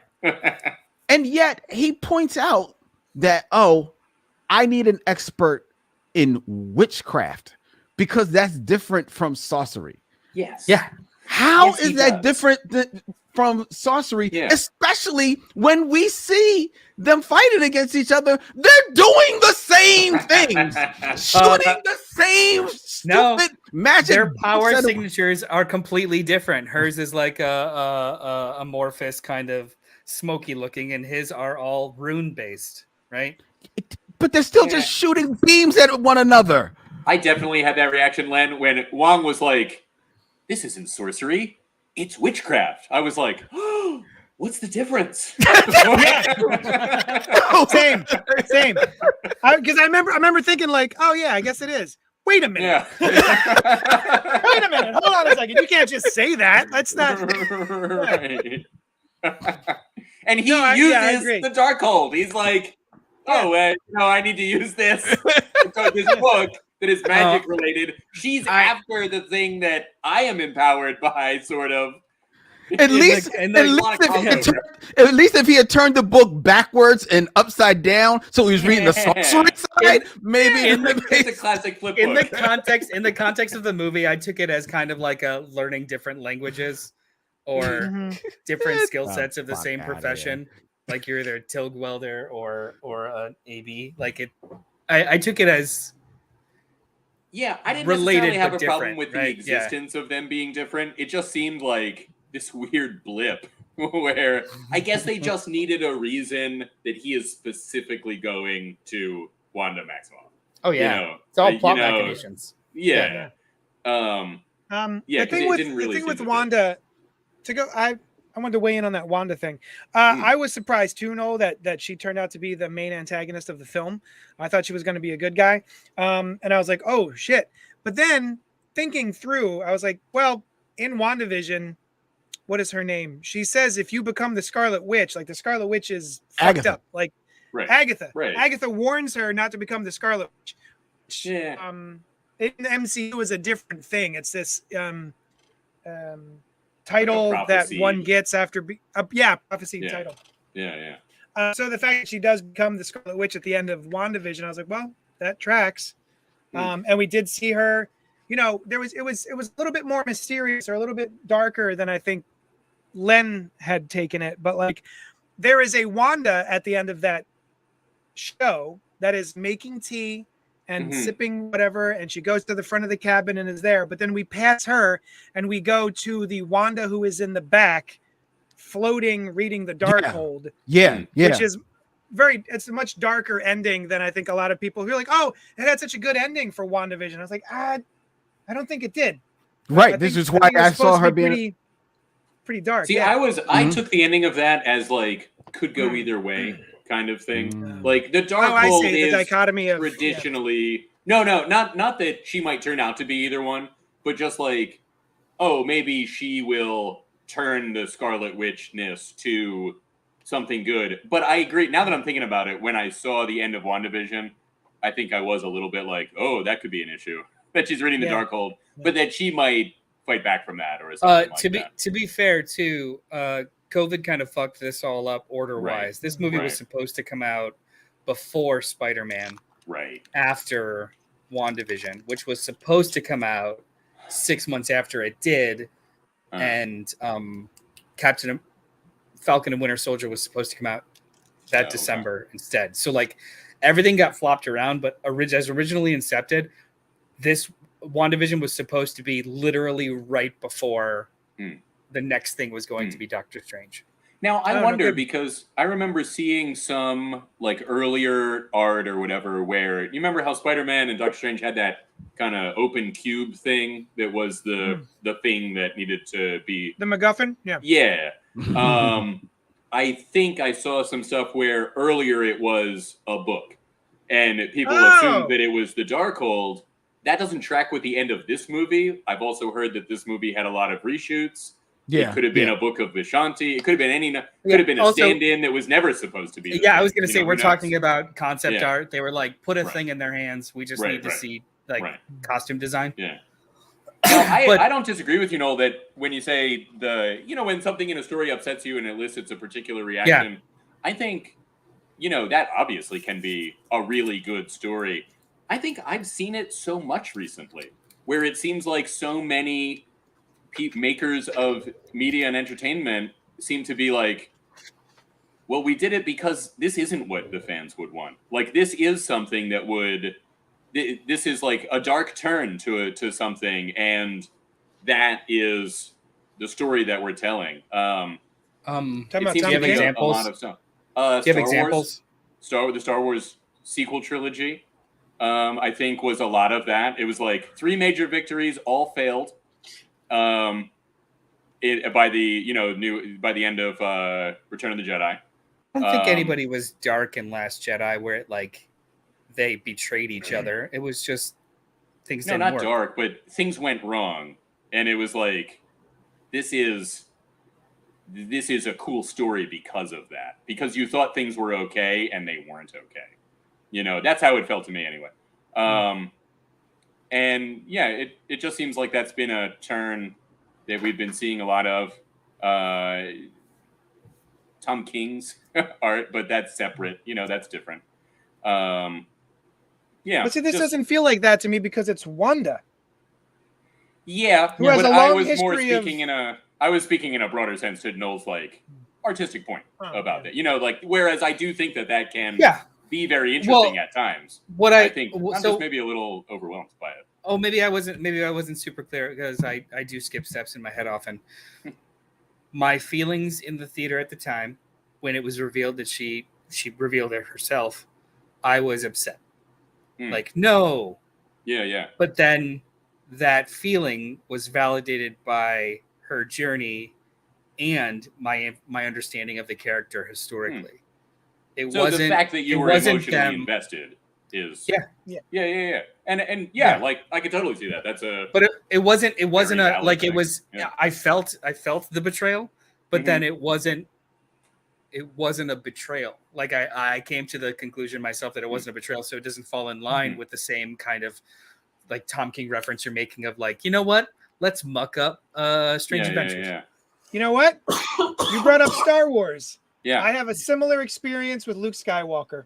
Yeah. When I watched The Last Jedi, I walked out a little disappointed of what had happened with Luke Skywalker. Yeah. But I've since come around after giving it a lot of thought and been like, actually, that a lot of that's very in line with Luke Skywalker from the original trilogy. So, I have not come around. I still am like, man, that's not the Luke Skywalker that I was interested in. You know, that kind of thing. And especially that because can also be the case, but then it can also you can not be interested in it, but it can also still be in line with his character.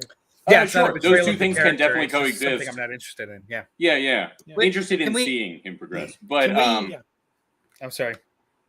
But in this case, also, I was a little upset just because it happened so quickly. Now we'll see as more things come out. Like if she comes back, I was a little bummed that it was like, we didn't get any Scarlet Witch as, you know, the Scarlet Witch doing hero stuff. But who knows what will happen in the future. Yeah. Can we just talk about like more about the movie itself? Like yes, where like there are the scene I was referring to before was the music fight. Mm-hmm. Of course. Which in another movie. Go on.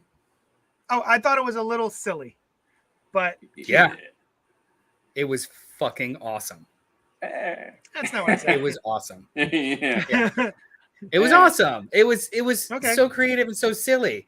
Like it was by the time in the movie, by the time it happened, like to your point, we have at that point in the movie have seen sorcerers and witches throwing beams at each other constantly. Yeah. To recontextualize it into something so silly and having the score complement that with competing overtures. Like, this is fucking insane. They gave Sam Raimi. I'll never do it. I've been a fan since I was like 12. I'll never fucking do it. That they allowed him to do this, you know, like, because that is not that felt like a pure moment. A lot of the stuff felt like a pure moment. Also, too, by the time we got to happy plus music equals okay, gotcha. That's cute. That's one of the moments that we were talking about earlier, which is really terrible for an audio. Where I was just you read my t-shirt. Yeah. Fucking A. We're terrible. Enjoy that, podcast listeners. So as soon as like in the previews we saw a zombie Strange, they bury the dude. It's like, oh, it's Defender Strange. He's gonna come back as a zombie. But then they set up all of the stuff with the shadow walking. Shadow walking, is it? When dream walking? Yeah. Dream walking. Being able to possess another multiversal version of you. Right. Mm-hmm. By the time they get to the point where he's got the Darkhold and they're in a different universe, it's just like I smacked my forehead in glee because it's like he's gonna possess a zombie and fight as a zombie for like these are the kind of like escalations in story that I was not expecting, but was just so fucking happy to see. And his cape was made of the souls of the damned. Yes, that was dope. That was fucking awesome. But then also like everyone in this movie, like the makers of it, and then all of the actors were so game. It's commendable. Like Benedict Cumberbatch had to give an emotional pep talk with half of his face missing, and no one snickered.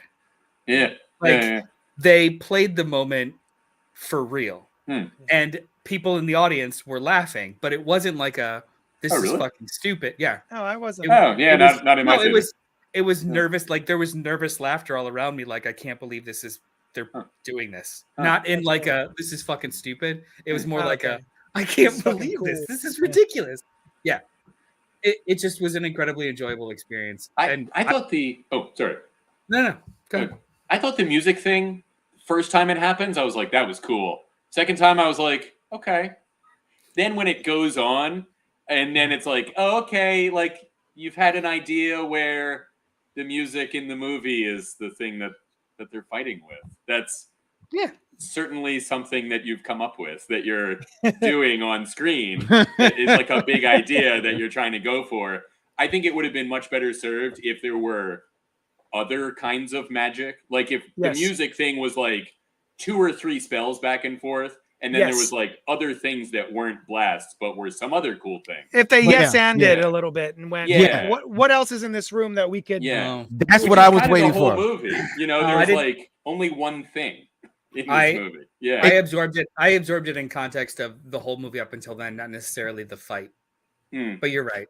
No, so like, and just like you're saying, the whole movie up until then, I enjoyed it as well.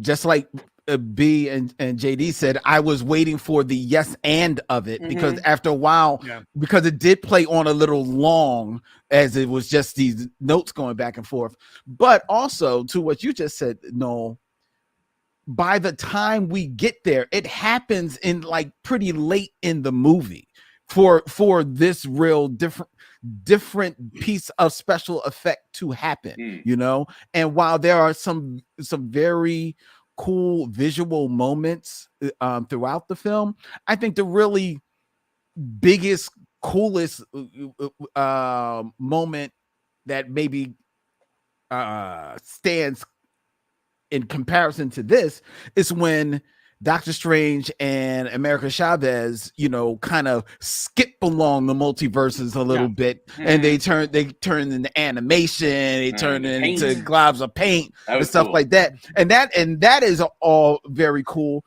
But that's a while ago in the movie. That's early on in the movie, right? So in between, it's just these sorcery and witchcraft bolts that look the same thing, shooting back and forth at one another. And the only other cool real science fiction, you know, like special effects moment to me is Wanda coming through the reflections, which looks dope. That was cool. Right? That was really cool. Dope. But we definitely have seen aspects of that before. So as dope as it looked in a Marvel movie, it wasn't something I hadn't seen before. Well, Doctor there was Strange one does that sequence kind of where he's got that like fractal magic kind of thing, which you also see in No Way Home.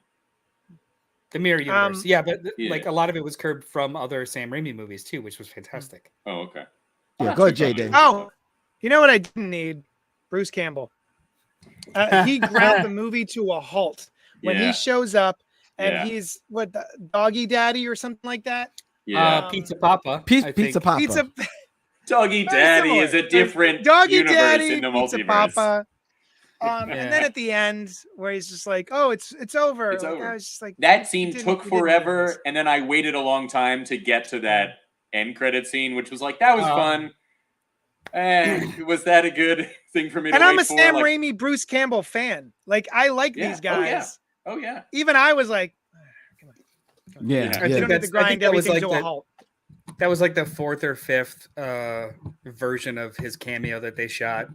Oh really? And everything yeah. He had. I think he said somewhere that he played, like he would come in and like do little bit parts throughout the shoot. And he was like, I have no idea what my cameo is going to be because I've done like 4 versions of it, and wherever they end up fitting it in. That's what. That's what it's gonna be. I also felt. Did you guys feel like he's like, oh, he's gonna hit himself, and she's like, oh, that's pretty harsh, you know, for a day or so. And he's like, no, 3 weeks. I was like, oh, that is a lot.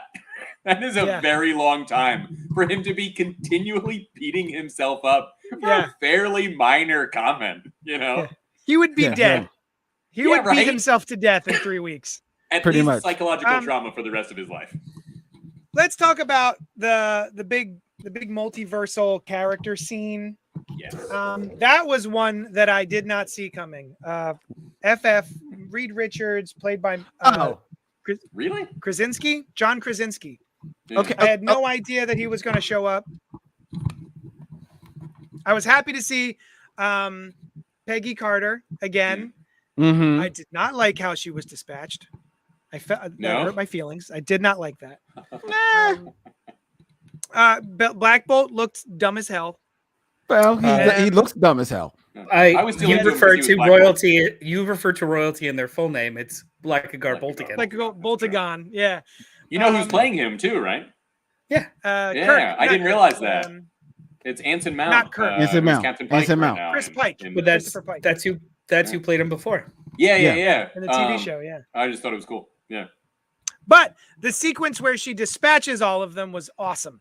I thought that was I was really kind of blown away, especially by the Blackagold Boltagon death.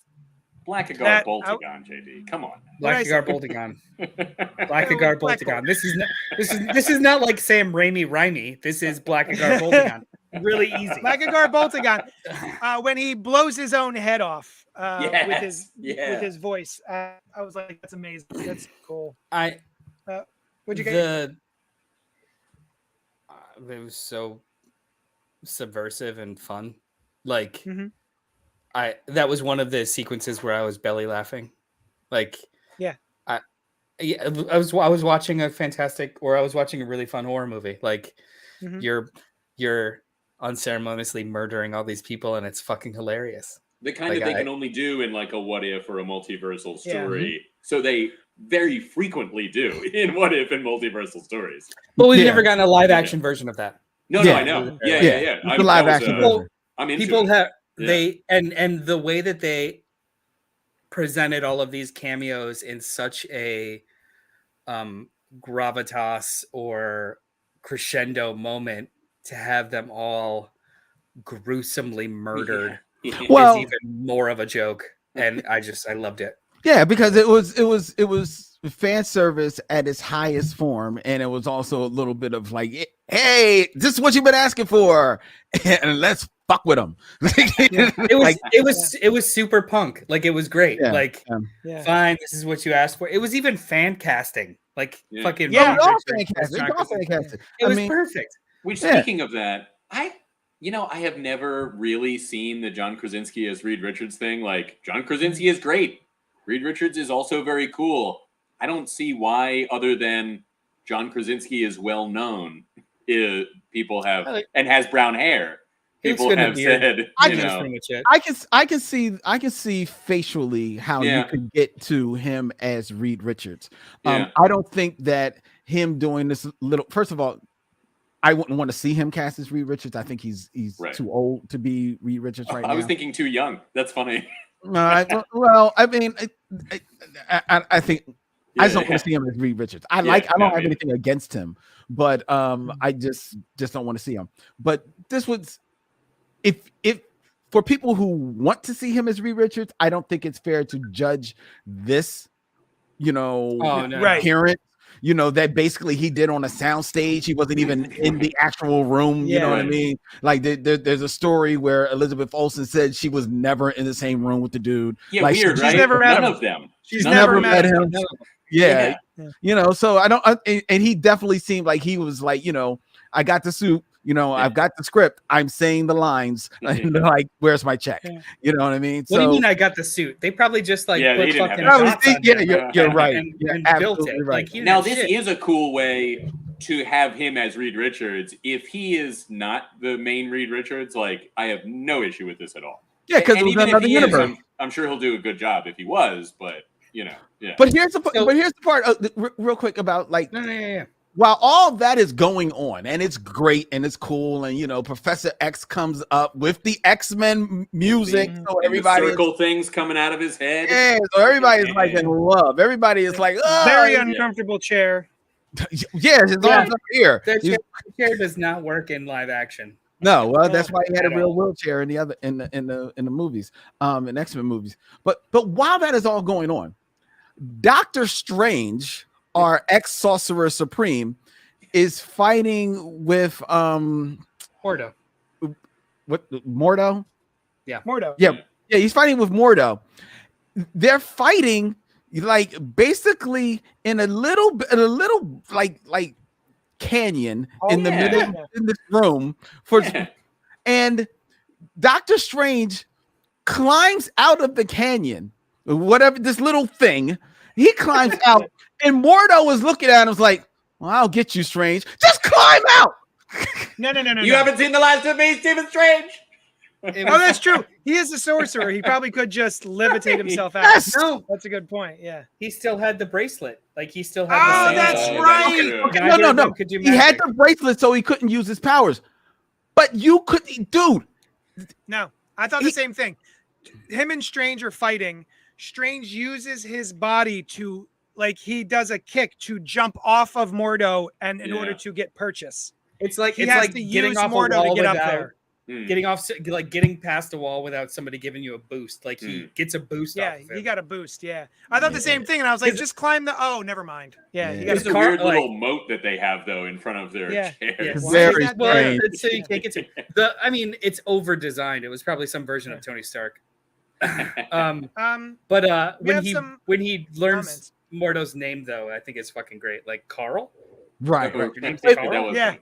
Before we get to the comments, I think one of the reasons, just going back to Elizabeth Olsen and Scarlet Witch, the reason why that bothered me so much is because, like, there wasn't a whole lot of nuance, or like, I guess she does have an arc, but I don't think it it's a slow moving arc that doesn't really even be. It's not this movie. It escalates to the peak of the arc like right at the end of the movie. Otherwise, it's on flatland the rest of the movie for most of the movie. And I thought that was true for a lot of the women in this movie, and I bumped up against that, especially the other big woman and the big introduction in this movie, America Chavez, who is a great character to bring her into the Doctor Strange world, and you kind of learn a little bit about her backstory and her power set and everything like that, but I don't think they do anything with her. I think she is basically just running around, she's a MacGuffin. And I think you could say that maybe that's because she'll be used more in her own movie, or her story will be more developed whenever they get to a Young Avengers, which is what they seem to be ceding to. But I still think that this film could have done a lot more in developing her character, giving her a true arc. And I didn't like it, and I also didn't like that Strange's Christine girlfriend.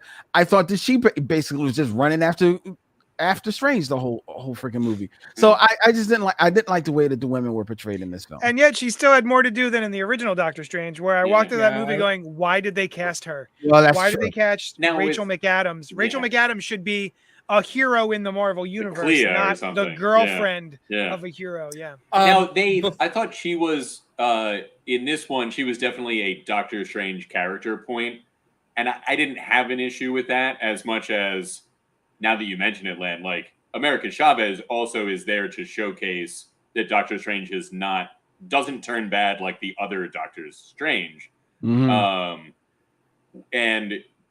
that, now that you mention it, does seem like an oversight. Whereas Christine, I was kind of like, all right. I mean, he was already sort of over her by the end of the first movie. I was gonna say, like, I agree with Ryan. America was a MacGuffin. She was the prism with which we judge Doctor Strange in this movie. So you could take that as like doing her dirty. She deserves more. I agree. But with Christine, I actually think they almost elevated her based off the first movie. They gave her a shitload more to do. Yeah. And justify her check. Yeah. They also they justified her, at least in 616, they justified her because she has moved on and she does not judge herself and or measure her worth based off of Strange. And the other one, he died and she was like the head of the fucking Illuminati. Yeah, she's like a super scientist. So I agree with it with one, but not the other one. But I think it's more of a holdover from the first movie where they misused her egregiously. Okay, but before we move on to the comments, actually, we didn't mention it in the big Illuminati of it all. Did anybody get like kind of like all giddy when they were talking about incursions? Like, you're gonna do secret wars, you sons of bitches. Hickman. That's fucking awesome. Yeah. Like they're literally talking about, but in this version of it, it's multiverses incurring and not just Earths. Yeah. Isn't that what it was in? That's where that's where the Earths come from. Yeah. The multiverse. That's why there's more than one Earth. They were like they specifically were just calling it Earth incursions. planet. I always thought it incursions. was like in the DC universe where Earth is sort of the center of everything, and so incursion points happen at Earth. Yeah, it was like I haven't read it in a long time, but it wasn't like full realities incurring upon each other. It was like two Earth, like literally an Earth showed up in the sky and it was coming too close. Oh, I see. Like it was more physical space displacement as opposed to merging realities. Yeah. But anyway, see, I didn't get all in my feels about that. I thought it was cool, and I, see it coming. It's like, all right, dope. I see where you're going there. I got in my feels a little bit because I'm a Fantastic Four head. When they kind of like hint at that, whenever they get to the Fantastic Four, it is likely to be a period piece that takes place back in the 60s. Robert Monroe Jr. made a comment about that. And where did you guys get that? I think I missed that statement. Yeah, ditto. So Robert Monroe Jr. is in the comments saying, when Strange meets Reed, does he tell a joke about the FF, or is he inferring that the FF was around in the 1960s? I don't remember the line we're talking about. Yeah, I don't remember the exact line, but when he sees Reed, he says something about like, hey, like y'all were cool in the 60s, or I read about you in the 60s, or something like that. He makes a reference to that time, which I was like, oh yes, please make it a period piece. That's what I want the Fantastic Four. It needs to be. It's set in the 60s. It'd be cool, but would it make sense? Yes, it would make sense because he could because. Oh, hang on. I'm talking about what we know of in the Marvel universe, cinematic universe, as of right now. No, in the cinematic universe, it would actually make perfect sense because the Fantastic Four, never, historically, it never really saw themselves as superheroes. They saw themselves as adventurers, as explorers, as scientists. You know what I'm saying? So they could have been doing all of that in the 60s, basically being like the challengers of the unknown. And then when this whole Avengers initiative comes in, well, nobody's thinking about, pulling them into this because now they're older, they're retired. You know what I'm saying? I'm thinking the other way, that they wouldn't be around. If they're going to pull that off, then they have to have, or at least I think that they have to come up with some sort of reason for them to not be known at all. As in, they've been in the negative in the quantum zone or the negative zone or something. But they like mentioned Reed Richards in one of the in either they mentioned him or do you see his name? They mentioned Strange. No, they mentioned. I thought they mentioned Reed Richards, or you see his name in one of the. Because up until recently, he was always owned by Fox, so they never mentioned him. I have another question. Yes. When we're at Carmotage, and other sorcerers show up, were any of those from Shang-Chi? I don't think so. Not that I recognize. I'm surprised that are they ever going to team these mystical cults together? That is still a third form of magic. It's not involved. Well, I mean, there's also Kunlun. There's I don't know. There's just also there's so many mystical martial arts sorcery mountains. in canon too, we have multiple different versions of the afterlife in the MCU. The Moon Knight and It's just all. Yeah. Everything exists at once. Also, I think at the end of Shang-Chi, when Wong is there, he makes it a point to be like, this thing is different from anything that we've ever seen before. And the 10 rings are not the only magic stuff that's in Shang-Chi. But, I always figure in these kind of shared universe things, it's like they've got their own stuff going on right now. And yes, this is earth shattering, but so is their thing probably. I just thought it would have been cool when other sects showed up. I was like, that's supposed to be from Shang-Chi because that's cool as shit. But then no one had the weapons didn't seem right and the outfits didn't have the scales. So I was like, I honestly didn't even think about it because I was only thinking of the first Doctor Strange movie where they're all different sanctums. That's it. So London, Japan, New York, that kind of thing. About that. So Anthony Drago mentioned where were all the multiverses? Where were alternate versions of the characters we know? Where was a different actor playing Doctor Strange in some universe? I actually have a version of my answer if anybody wants to go first, but I'm not giving you the option. I don't.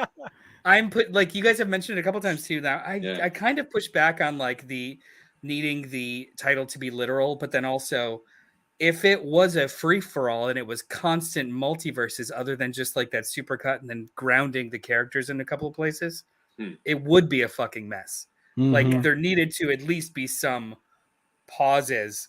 So like the plot just took us to pauses, and then we got like they fell through like 15 different or more versions of a reality before they had to like stop and reveal plot to you.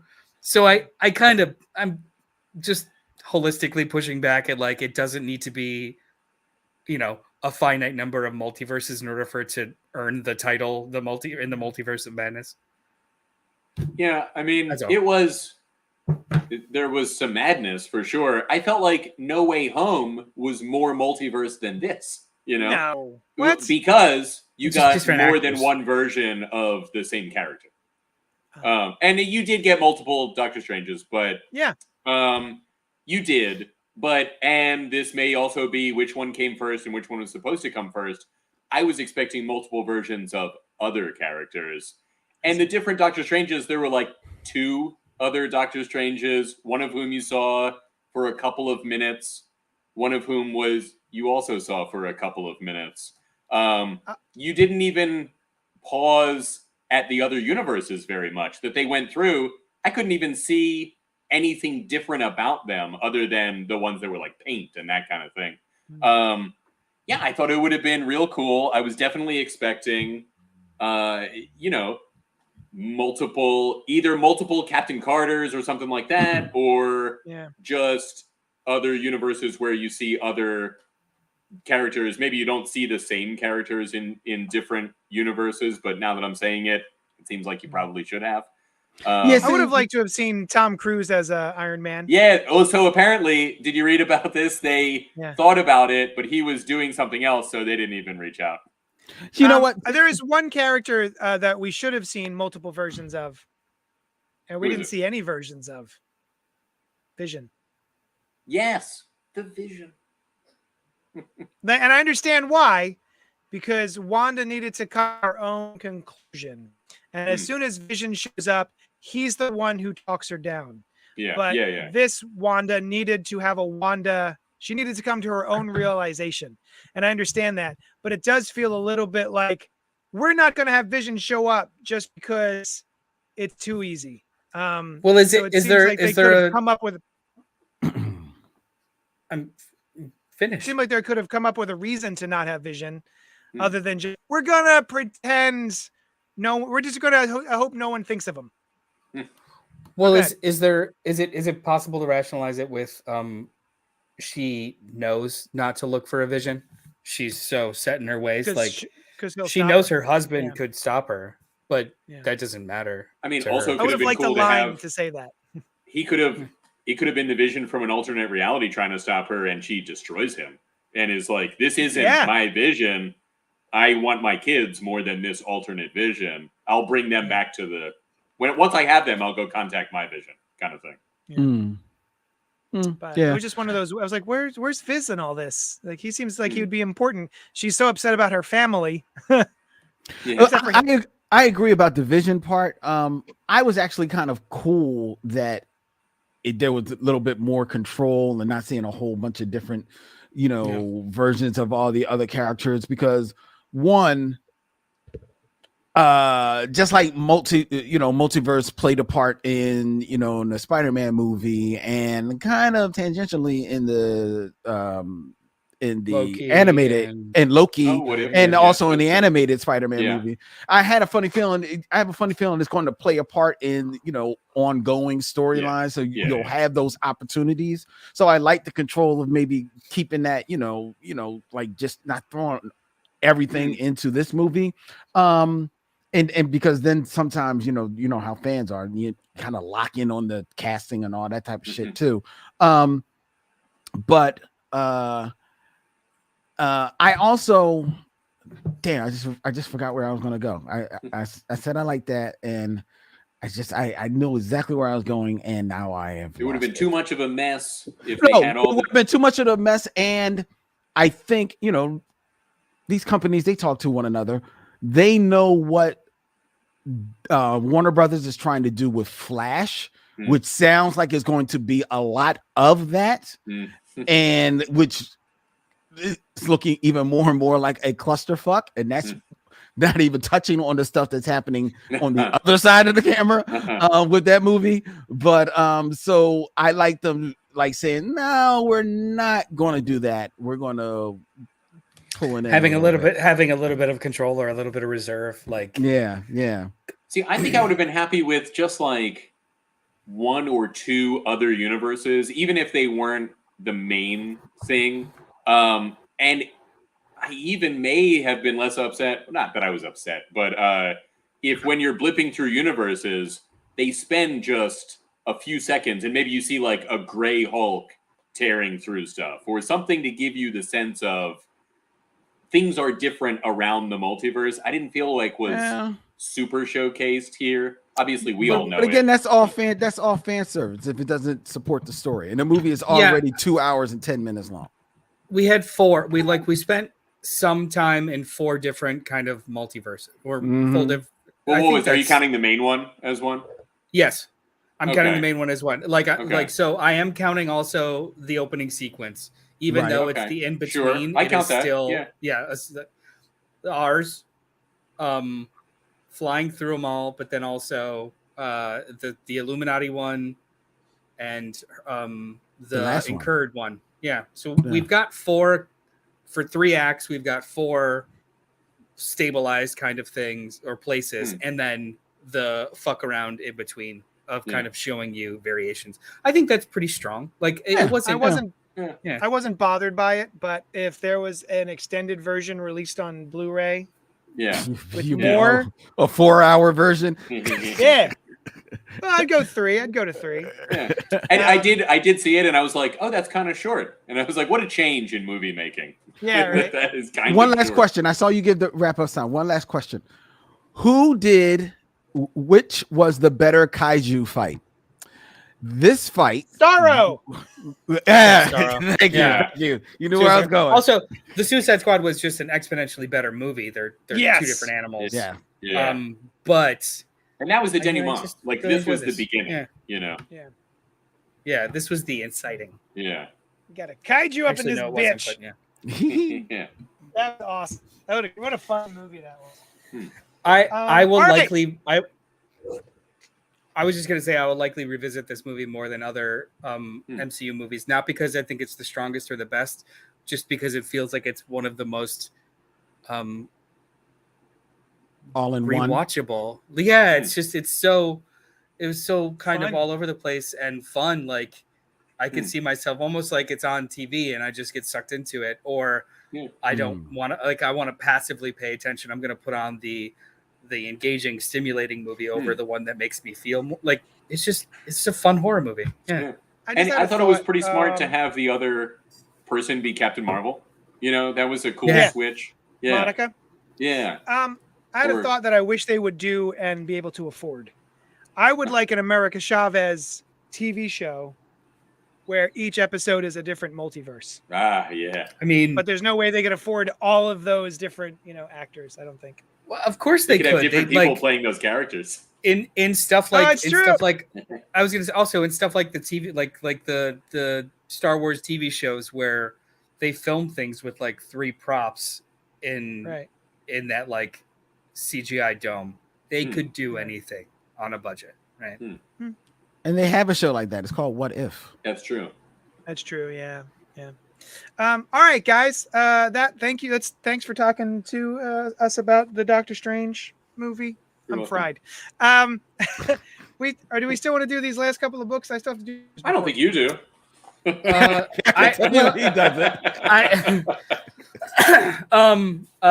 We could talk. Wait, we could talk about Hulk next week because part 2 is next week for number 25, and then Grimm is just a really fun new indie book. We'll talk about issue 2 when it comes out next month. All right, cool. Sorry, guys, we ran long on our Doctor Strange conversation because it was too much fun. But I got to go do my orders. Len, exactly. I miss JD, thank you for coming. Thanks for coming and hanging out with us. This was awesome. Pleasure as always. I miss you guys. Always a pleasure. Yeah, come see us. All right, time to GTFO. Thanks, guys. Love you. Toodles. Mwah.